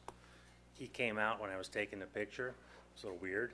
And he says a lot of people end up driving by and just kind of, you know, stopping, was like they do in School Street. So, I mean, it's a matter of opinion, you know, design and is taste and an opinion, and we're gonna do, you know, do our very best to put a great product forward. Thank you. Ron? John, tell me something about, a little bit more about Caris Capital. So streetscape development is part of Caris Capital? It is not, we are, you know, we are providing development management services, design services. We will be building the homes. Karis is Jake, and he could probably Okay. tell you more about Karis than I could. So is Jay Caris? I mean, is Jake that? is Karis. Oh, okay. Jake Finley is Karis Capital. And so there is no other corporate structure besides Caris Capital? That's it? That's That's the ownership? That's Okay. correct. That's it. Okay. And I'm interested to know, what are those townhouses gonna run roughly? Just a ballpark. You know, we think in the, you know, kind of low 500s. And the houses? Well, we were way off in School Street. We thought 500 to 700. They ended up being 535 to $1.4 million. So the average price in Skokie was 640. We suspect the average price here will be in the, you know, mid sevens to, you know, 7s to 800s. Probably like to start out in the, you know, kind of high sixes, Yeah. but that's gonna be so market driven. And again, the townhomes are gonna be? About the size? Townhomes, 5? Six townhomes, Yeah, about, you know, kind of 500s, low 500s to start. Okay. I was interested to know, one of the issues we had before was the drainage of the water from the northwest corner. It all slopes down to the Yeah. southeast corner. Just tell me a little bit, give me an overview, how that stormwater is gonna be Sure. managed. Well, as a requirement, we can't drain off of our site. We have engaged WT Engineering, which is a 40-year-old engineering company located in Hoffman Estates. They've worked with the village's engineering department on numerous questions back and forth. They've got the required storm retention. We will be providing on-site retention via underground, kind of big pipes underground. So everything that is generated on that site will be retained on that site, and it will not go off the site, like is the case now, I think, in terms of runoff. We talked to the gentleman kind of kitty corner. He says, "Phew, water runs off of there." So we've addressed that, and the engineering department will, I'm sure, be reviewing it in great detail. And I saw some of the utilities and other services, but I didn't see anything specifically saying how the fire and emergency vehicles would be able to accommodate these turns. So David or Paul, that's all been, That has been, there's actually been several revisions to the Yeah. plans to make sure that we can adequately accommodate the emergency vehicles. And actually, it started off as a private lane, Cetron Place, but through that discussion became a public street that we'll be plowing, and we have the ability to get emergency vehicles through. okay, because they can't get to the front of those houses. You know, I don't know, I guess they have to run hoses Well, they across have, that green space? Is that what they're gonna have to do? Yeah. Or are they gonna run in from the back? they have access off of Richard Street, and they might have to run hoses to some of the central units, but they also have access off the rear of Cetron Place. They've given us a radius and they're Yeah, comfortable with I it. know that. So they're comfortable with the radius. Correct. Corner, up by the commercial building? And then, you know, I know this whole environment is like a park in and of itself. So I know there's lots of play area for kids to go out and play, whatever. But is there any, did I miss any kind of is there a public park in there? Or There's not a public you park? really don't see a need for it? No, I mean, we would open, you know, the HOA is not gonna, put up fences and say, public, stay out. We would Yeah. encourage the public, which is what we wanna have happen, is, this is neighbors. Neighbors across the street will be using that public area, that's public, but that area probably as much as the residents. Yeah. And we wanna encourage that. At one point, we proposed a little public, kind of dog parky thing, right, adjacent the little power building, but that was shot down. Okay. That's all I had. Thanks, John. Thank you. It's very exciting for Thank you. for Geneva. Yeah, very exciting. Michael? Yeah, I think on the point of the park, I think that's one of the nice things, that it is not oriented inward to the development, and that it is visible from the properties around. I just had a couple of quick questions. One thing you mentioned is that the single-family homes would have the choice of attached or detached garages. Yes. So what would happen in that plan as different houses made choices? The garages would move? The garages would move up and down. Up and back from the Yeah. alley. And a lot of times what we've also done is when on these deeper lots is kind of create this little link, like a connecting link that becomes, indoor space. And, Breezeway type. Yeah, like an extended mudroom. People have also done like offices there, in the corridor, which is kind of cool. And it still gives them a little green area. And the second thing, I think John mentioned this earlier about the flow of the traffic all being in primarily one direction. So the townhomes, if I read this right, all have to enter at Richards and State and navigate all the way back. Correct. So, Well, or the owners of the townhomes are coming in the private alley. so they will be able to access They that will direction. be. And I bet by the time their visitor comes the second time, they're gonna loop around and park over here. Their guest, opposed to going in at Richards. Okay, so that won't be one way, that alley then? Or- The alley, well, I guess we really didn't talk a lot about that, is, we would, the alley would be kind of one way coming in this way and looping around. Whoops. It doesn't align with your. But if you came in here and you looped around and then you came out this way. But you have diagonal spaces. Yeah, no, these Down at the would be. at the these bottom would- right, to the, Bottom here? see the spaces to the right? Yeah, we Those are got it. diagonal, We kind got of, those the wrong kind way. of denoting, okay. Thank you very much. We Well, gotta, honestly, we didn't figure out which direction you caught us, so we didn't figure No, out I- which I think direction it- there. yeah, I I thought it think it did- makes I more sense to think it have did them show come it in going the other and loop direction. around. Yeah. So, yeah, it does show it counterclockwise, so. Good catch. Actually, those are deep enough to make them, perpendicular, so then we can Yeah. change that. Yeah, I mean, it just might help alleviate some of the traffic coming in all that Yeah. one. Yeah, no, I think that's a great one point. location. Yeah.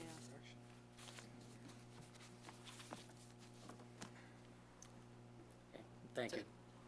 Okay, I just had one thing, 7th Street extension. So, you have Cetron Place there, it's a road, it's not that, full two-way design. Did you run scenarios on it with a 7th Street alignment, and what kind of impacts came out of that? Well, I mean, when, staff had brought that to our attention, that there was a right-of-way at some point to extend Seventh. But if you think about that, where does it go? What does that get you? And as we thought through that, it just didn't seem like an extension to Peyton, which is gonna go into a kind of a dead end there. So, we think that what we have proposed, certainly works for the development. And, the cost of retrofitting, which wouldn't be, something that, the project could absorb and redoing that whole intersection there at Seventh and State. It didn't seem like that was, a feasible approach. But we are extending, also the bike path though, which was important, we understand, to the city, to extend that further north and create that connection. So that's within the, the boundaries of Cetron Place.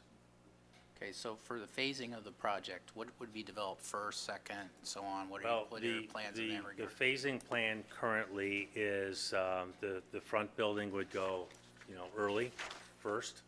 On State Street? On State, along with probably a model home and a spec home, like an early delivery home, because, we've learned from experience that people sometimes don't want to hold their breath for 9 months to have their house, ready for them. So the idea would be to do, this home here, and then this home first. Any remediation work is really located in this area, so that would allow us to take that existing, one little, white building down and do these two guys, and then this is really gonna be kind of market-driven here, so this would likely be a later phase, the townhomes. Okay. That's all I got. John? Follow on the 7th Street extension, and maybe this is more for staff. At some point, an adjacent property, Ace or something, could be redeveloped, and the city owns this right of way, this is not precluding, I don't see, but it would be subject to a development of an adjacent parcel in order to ever extend 7th Street to Peyton. Is that correct? Correct, and it assumes the demolition of the existing structure, the Ace Hardware Center, in order to accommodate that extension. Right.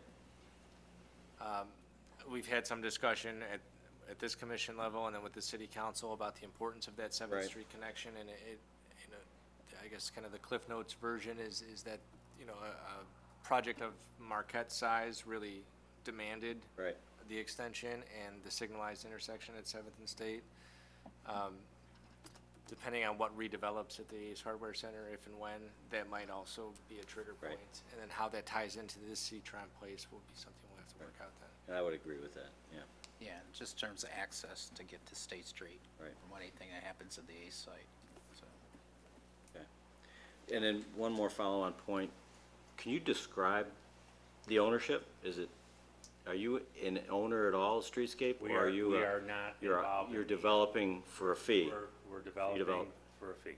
Okay, and Karis or Mr. Finley will own the entire development through the sellout, but retain the ownership? Well, his ownership group, I mean, I don't know, if Mr. Finley, if you would like to come up and maybe explain the ownership and how that will work through the development and sellout.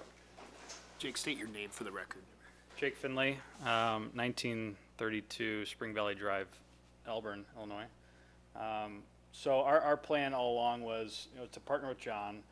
We were in front of you guys back last summer, and we had this concept on South Street. And every one of you said, wow, what a great plan. Why don't you go do it on Cetron? So I ran out, and with Kathleen and staff and some others, and obviously Marquette's support, here we are. Okay. And so, Karis is much bigger than just me. Obviously, to your point, we've got a multitude of investors, and Rolf Anderson, one of my partners in this deal, we will own the mixed-use building in perpetuity. We own a large part and manage the Geneva Theater building, which we just made some major renovations on the front of. And so, you know, with John's help and assistance, the master development of the land, underground utilities, environmental remediation, the roads, the sewers, and Rolf could speak to all that, thankfully, because that's not what my expertise is. And then each lot will be sold off. The single family will have their own HOA. The townhomes will have their own HOA, and we'll just be landlords to the mixed-use building as we are to the theater building. Okay. So the capitalization will come from the CARES, all the equity. Yeah. There'll be bank debt, I'm sure. Yeah, we'll risk our houses for this thing and hope it goes well.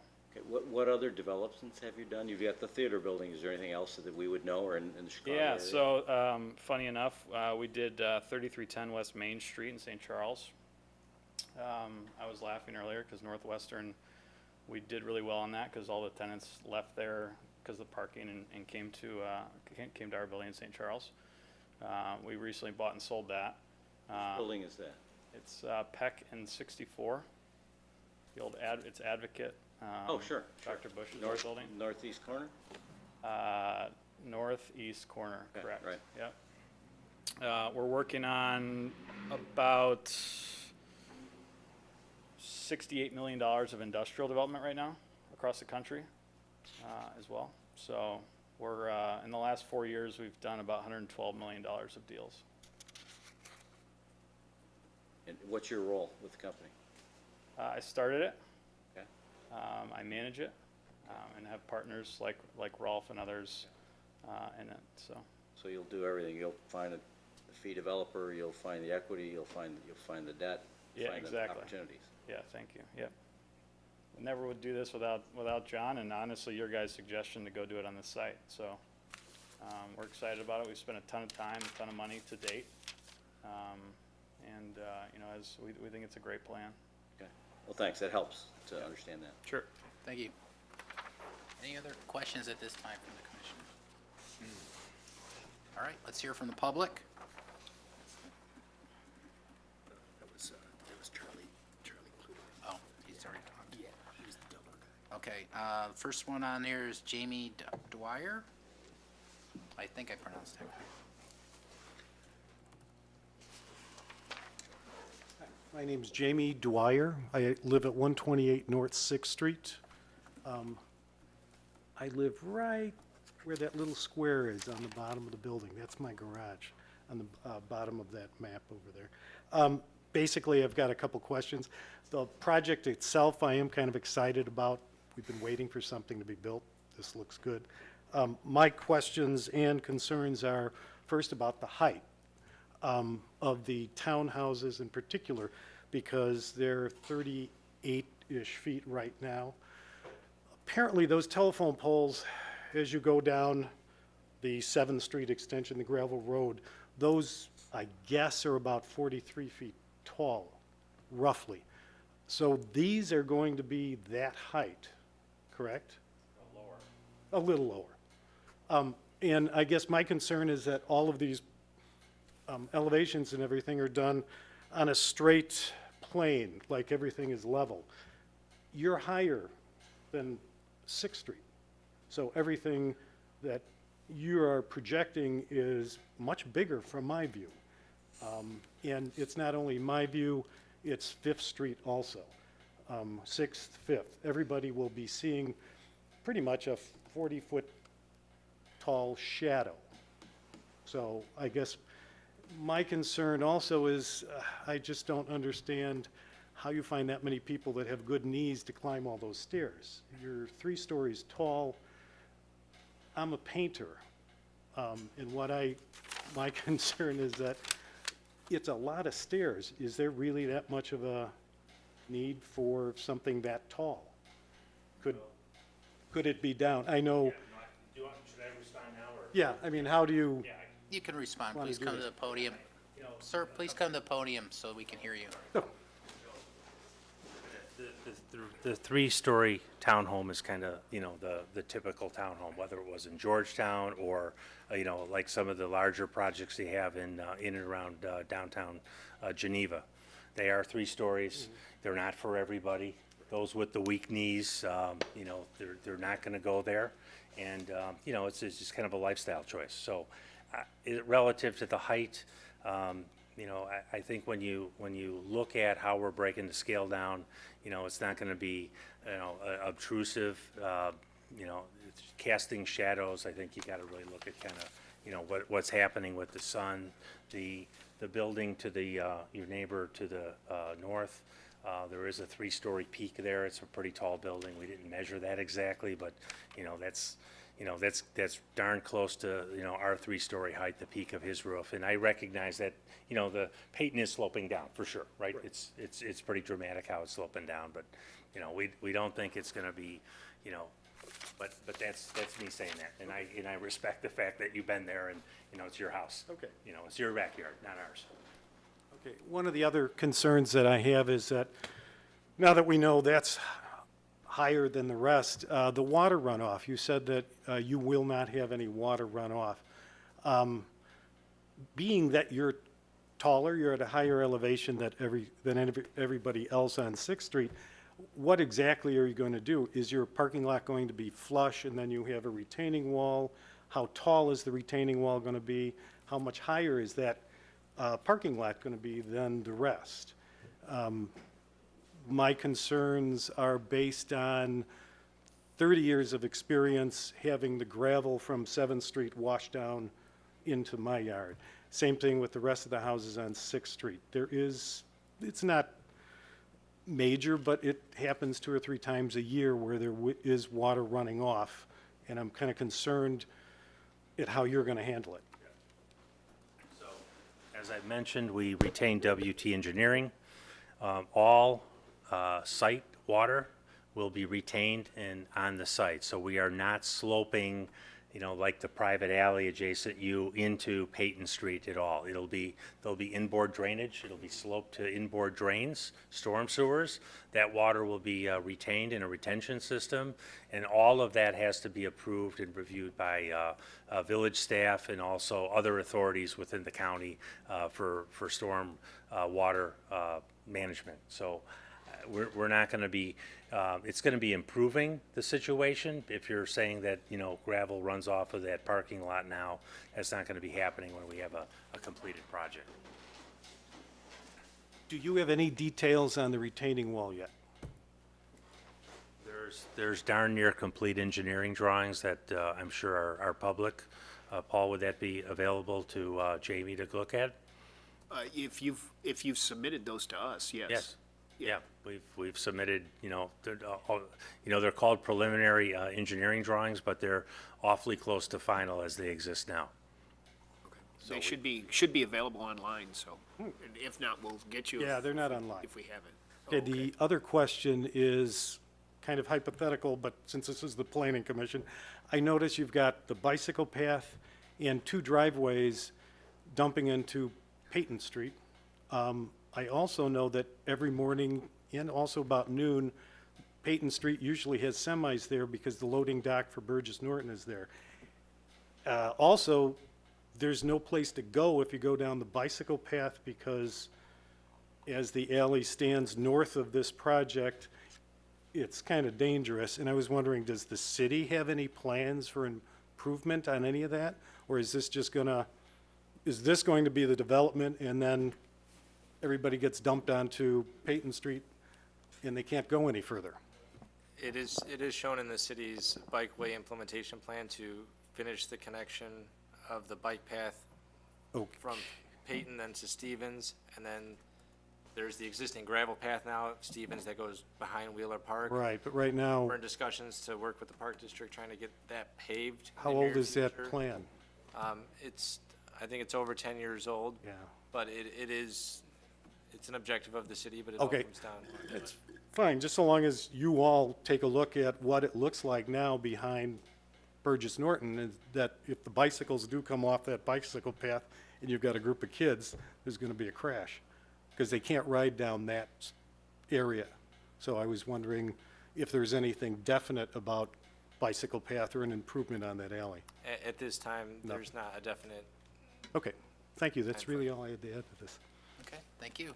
Mr. Chairman, just, Yes, can I, yeah. clarifying question of John? You had said on stormwater that it will be, in particular for the townhomes, that it will be collected on the on the private alley. And Yeah, then you said and retained on site, which to me would imply a subsurface water retention, or is it gonna be collected into storm sewer and taken off No, site? there is subsurface retention throughout, and I can't tell you exactly where the pipes Right. are because I don't have that engineering drawing, Okay. but there is retention on site. Okay. it is in the packet, the preliminary engineering Okay. plans. There are inlets kind of along that eastern boundary, and it looks like a larger pipe there to collect water, and then all of the water kind of goes south towards State Street to there's other Collector. detention facilities underground Okay, there okay. before it gets released into the storm sewer Right. in State Street.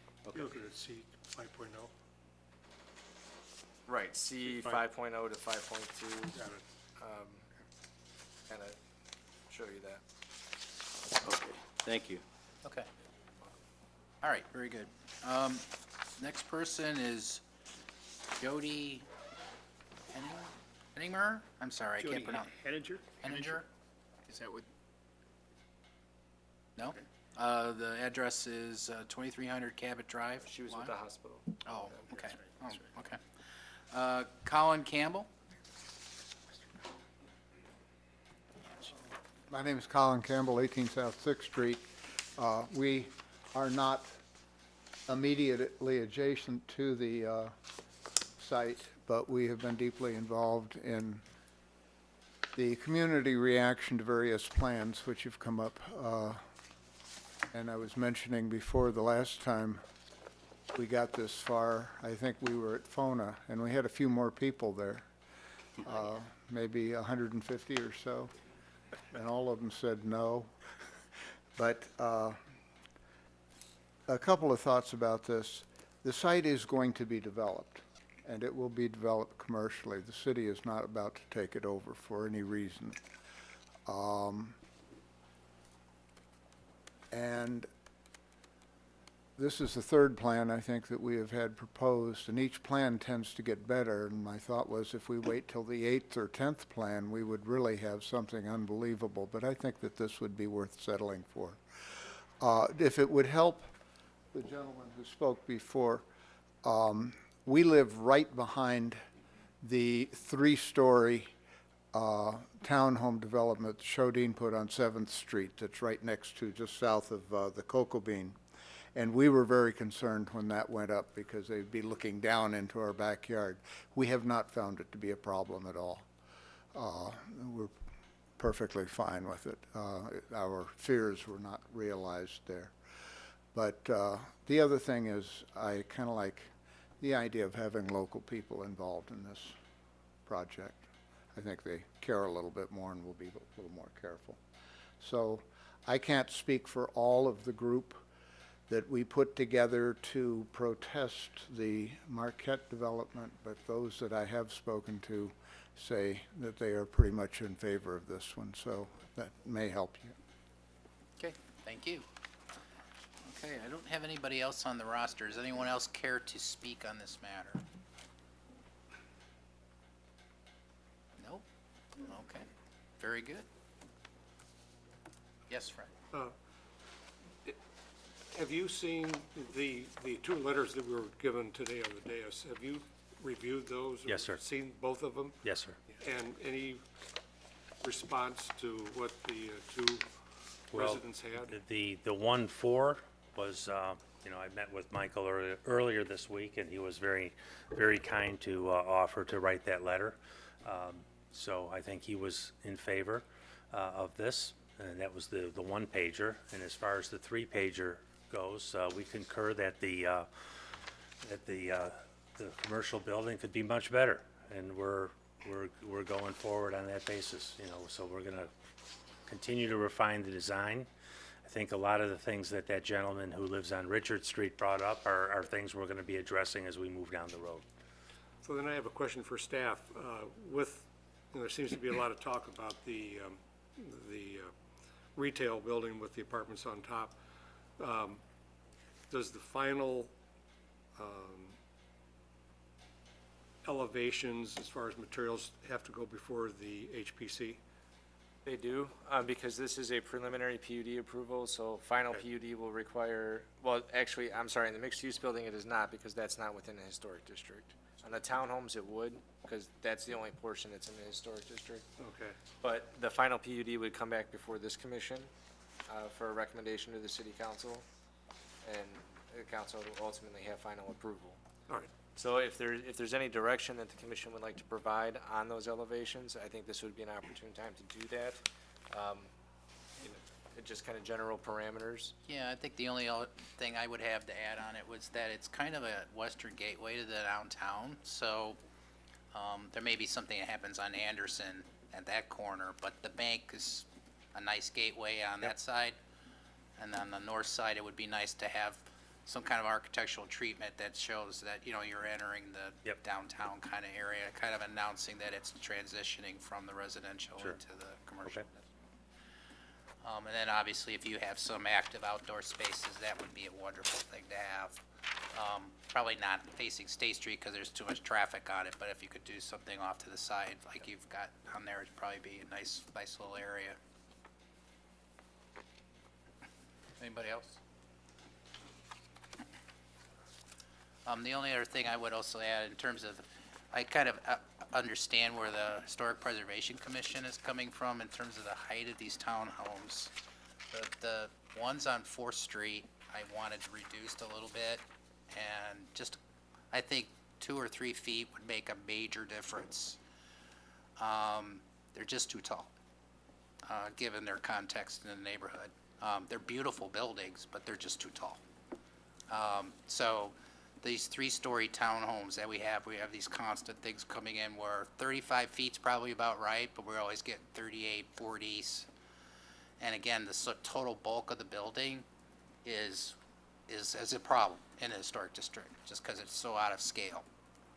So I kind of understand, is it reason why you've got it on an angle is because you've got a bike path running in front of their front yard, so you want to have them a little further set back off that? We just think it's more interesting to have it. If you look at some of the great communities that have been developed, you know, they're not rigid in terms of being on the grid. It creates more interest. I mean, we could easily turn it, but it gains you more space in the back, which is not really, you know, usable. It'll give you more paving versus more grass. And we study this. We study this on projects all over the country. Yeah, I understand And where it's you're more coming from. interesting. But again, this is the type of thing, and this may be something I kind of with staff, it says that we're struggling with this all the time in terms of these buildings coming in, particularly condo projects. They wanted to be 3 stories. They got first floor parking. You know, we're at 40 feet. And that's it, you know, so you can do a lot to it in terms of articulating you're gonna do it. I think these townhomes will look good, but they'll probably be too tall. Other than that, I mean, the concept's fantastic. I mean, I like the one you proposed earlier on South Street, it just was in the wrong spot. I mean, it's just really nice, innovative layout, nice mixed use, good location for this type of development. Thank you. I agree. Anybody else? I have a few items I would like to make sure we get clear direction on from the commission, just so the record's clear moving forward to city council. I think we discussed the exterior elevations. Regarding this townhome alignment, is there a consensus that this alignment's okay, or? I'm okay with it. I understand why it's done the way it's done. It's really the only place to put it, given the site. I'm okay with it as well.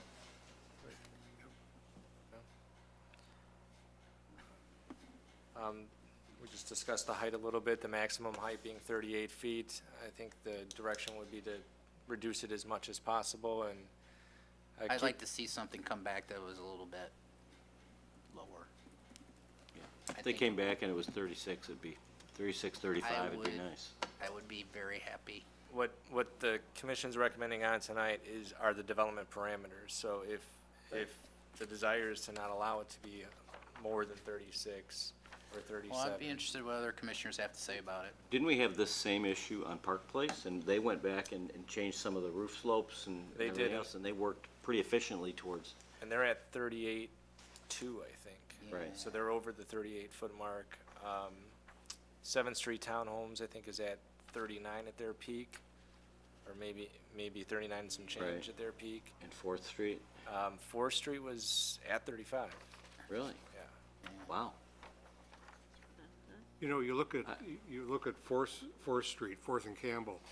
If you stand at Fulton and Fourth, because I was at the Episcopal Church last weekend, and you look down Fourth Street towards that development, when the landscaping is done, you won't see the height, because it disappears in the trees.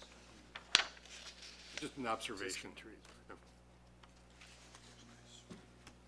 I mean, if we indicate that we'd like them to work towards a 35-foot height, and they can come back for final approval and say, we did everything we could, we're at 35.5, or we're 36 feet.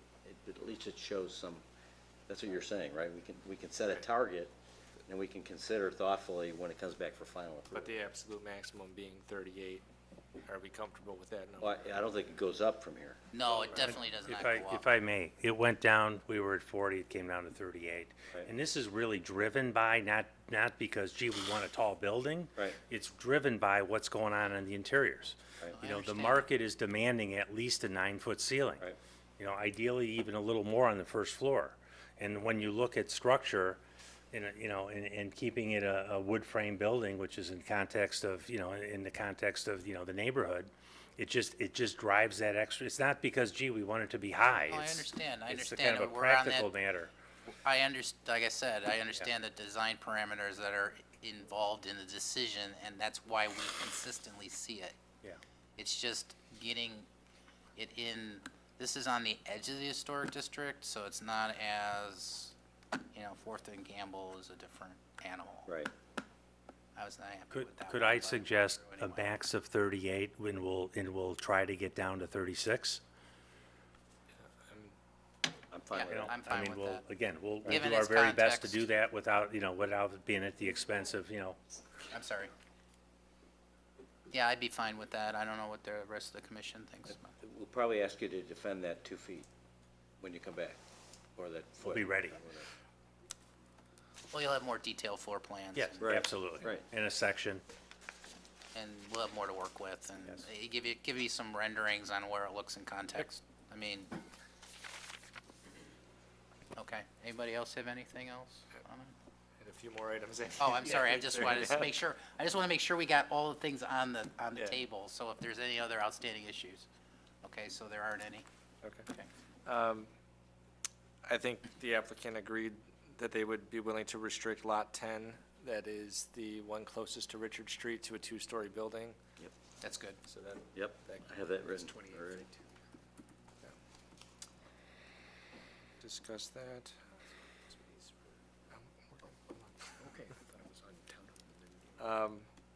Yeah, part of the alignment with the townhomes was to increase that open space area between the single-family home to the east. There's some parallel parking there. The applicants indicated they see that as essential for the marketing of those townhomes, to have some overflow parking behind there. Fine. I'm fine. Okay.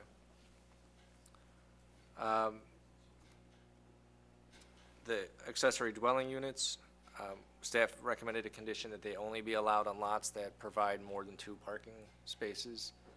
So you can have a 2-car garage and at least room on the driveway for a 3rd vehicle if you're gonna have an accessory dwelling unit. That makes sense. Okay. I think the last question I had is, we had some questions regarding the parking behind the mixed-use building. as it's currently proposed, it is shown as restricted to the apartment units. Yeah. Right, and then there's on-street parking on Richards that would service the retail. And I guess from our perspective, not restricting those to strictly apartments, or maybe making it permit only after 9 PM might allow for more shared parking between the retail and the apartment. And I feel like most people coming to that retail are gonna pull in that parking lot assuming they can park there, to find out they can't. And then have to exit onto Peyton, come down Richards, do a U-turn, and then try to parallel park. What is the plan for denoting reserve versus Really, it would be signage. tenant parking only, or? Yeah, we're fans of signage. Yes. So I just wanted, Apartment And- tenant parking Yes, only? yes. I don't know, And it's really important. If you're renting an apartment, Yeah. a luxury apartment, you want to know you're going to come home at night and you're going to have your parking spot. Very, very important. are you gonna charge for the space? It's gonna be dedicated to per unit? No, it'll be in the rent. It'll, okay. But I guess, David, if somebody comes home from work 5 o'clock, 6 o'clock, my personal opinion is they should be able to park there and park overnight. And that somebody coming into the restaurant or whatever else is in the retail can park along Richards. And, because they're in for an hour, hour and a half, or whatever it is to eat. And to me, that's not, I think an owner of an apartment project needs to have dedicated parking, at least one per unit. Yep. And at 720 or 740 square feet per unit, it's probably going to be, it's one bedroom, all of them are one bedrooms. All You're one going to have bedrooms. probably one car. You might have two, and then that's Yeah. up to them to find out what to do with Yeah. car number two if it's a Yeah. couple. Yeah. I mean, I could see him even parking over an Ace, like it over. If it's a nice restaurant, I'll park Right. wherever to get there. I don't know. That's a tough one. I don't know what to. I don't know. Well, and there is parking on State in front of 7-Eleven. There's several spots there, so that's yeah, all, there's a handful there too. right. That's an easy in and out to go to the retail. And I think there's actually a few spots on State to the block west of this, between Richards and Anderson. I think there's a few Yep. in front of that building as well. And we do live in that is a very walkable part of town, right? So, Yep. Put it out there for discussion. It's the will of the commission. I'm okay with it the way I it's think presented. as it's set, they have to do a dedication. And I just hope it doesn't become an enforcement issue. The handicap will not be dedicated, so there'll No. be 4 shared spots and 2 handicap spots for whoever. Yes. Which I did probably for the retail, because if you have a apartment spot. Yep.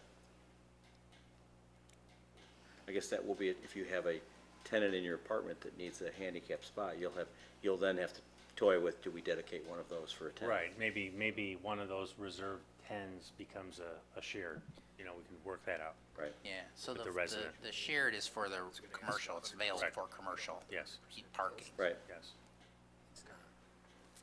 Yeah, I think it's fine. I can't think of a way to improve it.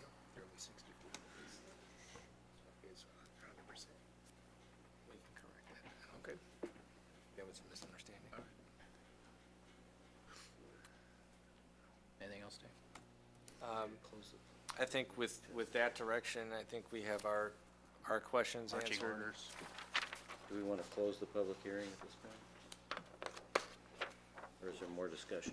Okay, so, I think we're good. Mr. Chairman, I make a motion to close the public hearing. Second. moved and seconded. Celeste. Stevenson to close, right? Okay. Case? Aye. Lighting? Aye. Mead? Aye. Slivka? Aye. Stevenson? Aye. Stocking? Aye. Passes. We didn't specifically get into this, but I'm in a position where I feel I can vote on this tonight. I don't know if everybody else agrees with that. I can vote on it tonight. Yeah. Yes. Yes. Mr. Chairman, I'd like to make a motion, this will be in the form of two motions, right? We have the zoning. Map amendment. Yep. Yep, the conditions apply to the second Zoning motion. first. We actually have three different map amendments, and then the preliminary PUD. It's kind of as it's written on the agenda, or as it's written on page 5 of the staff report. We have 3 existing zoning Okay. districts, so those really need to be separate Okay, motions. so we'll do 4 motions. Correct. And the conditions we just talked about go on motion 4. Correct. That's the Okay. PUD pieces, yeah. Mr. Chairman, I'd like to make a motion for a zoning map amendment to rezone parcel 4 and part of parcel 5 lying westerly and southerly of parcel 4 from the R6 medium density 2 and 3 family residential district to the B6 planned unit development business district, subject to the findings of fact as contained in the staff report.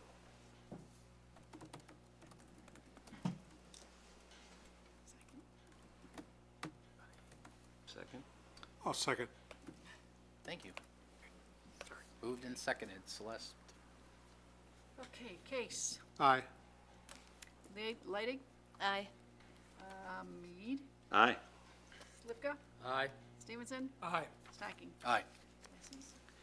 Mr. Chairman, I'd like to make a motion for a zoning map amendment to rezone parcel 3, those parts of parcel 2 and 8 lying easterly of parcel 3 and part of parcel 5 lying easterly and northerly of parcel 3 from the B2 business district to the B6 planned unit development business district and subject to the findings of fact contained in the staff report. Second? Moved and seconded, Celeste. Case, Aye. Lighting, Aye. Mead, Aye. Slivka, Aye. Stevenson, Aye.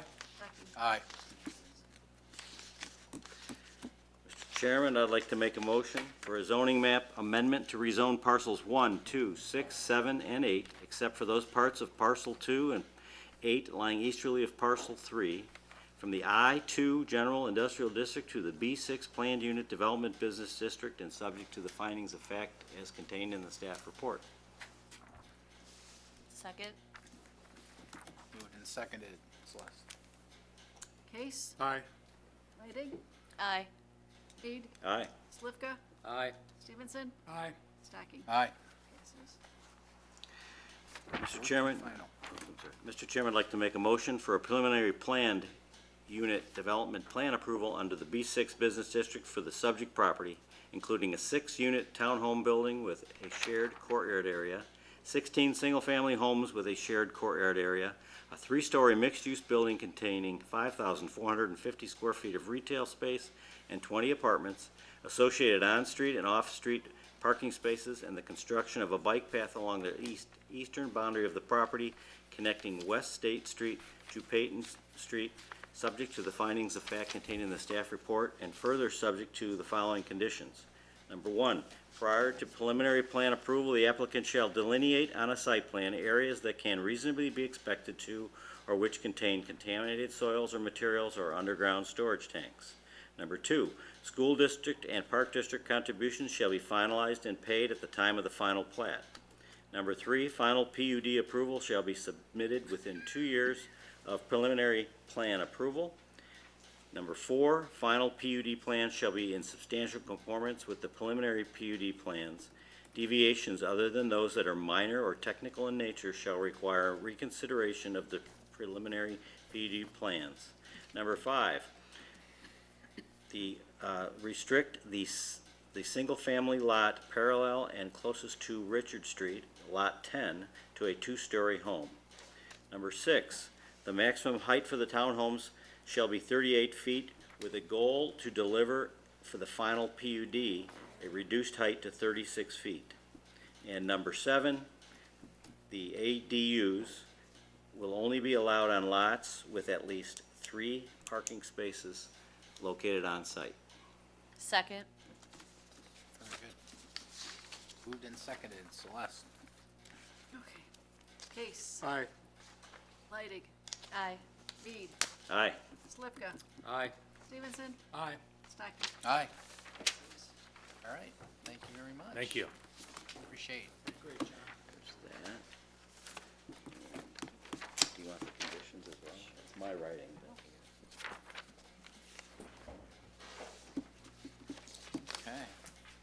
Thank you.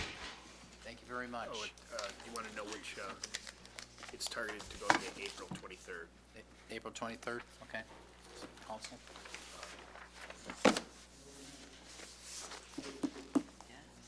Okay. I guess for other business, I'll let you know that we don't have anything at this time, so the reward for working hard tonight is, we don't have anything currently for April 26th. If we do have a concept, we'll find out, but at this point, we don't have anything. Okay. I won't be here the 26th, but What's the status of the mill race? I haven't been keeping up with it. Sorry. Status of the mill race. I think you're You don't done. need to transcribe This is anymore. out of the hearing, yeah. That's okay, you're okay.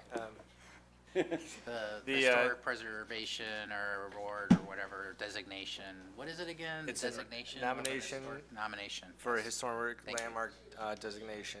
That goes to the city council for a vote Monday night. Okay. Okay. That will require a 2/3 majority vote. And that's for an, So HPC said, The HBC recommended approval. I think the vote was 4-1. so that's for an HPC said existing what? structure that's on 4 there? to 1 in favor of landmark status. Yeah, for the existing structure That little- to landmark okay. that. Oh, boy. Go ahead, Mike. I'm sorry. I noticed the landscaping is down along Randall Road. Has something been worked out? It's my understanding they've reached a settlement and the approved plans can now move forward. So they promptly submitted the payment for the tree fund, applied for the tree removal permit, and started taking down the landscaping. So development of all three retailers is progressing. Correct. Okay, good. That was Move to adjourn? What happened on wait a second. 304, I know you want to leave. It was, 304 was turned down. was turned down? Remember how, was it close, or? No, I think it was unanimous. Oh, this is East Side Drive? Right. 204 East Side Drive for the The one we went map amendment. unanimously no. So, anything else? The library was approved. Oh, Yay! so they're gonna start in the spring. They've submitted for permit, so it's out for review. All right, That'll be great. Wheels are in motion. fantastic. Okay, Now? I think now. Okay. Move to approve. Wait a second. Move to approve. Move to adjourn. Adjourn. Thank you, Fred. Approve that we adjourn. Not as good as MIM, but still effective. Mim sets a high standard. That's Yeah, right. we need men.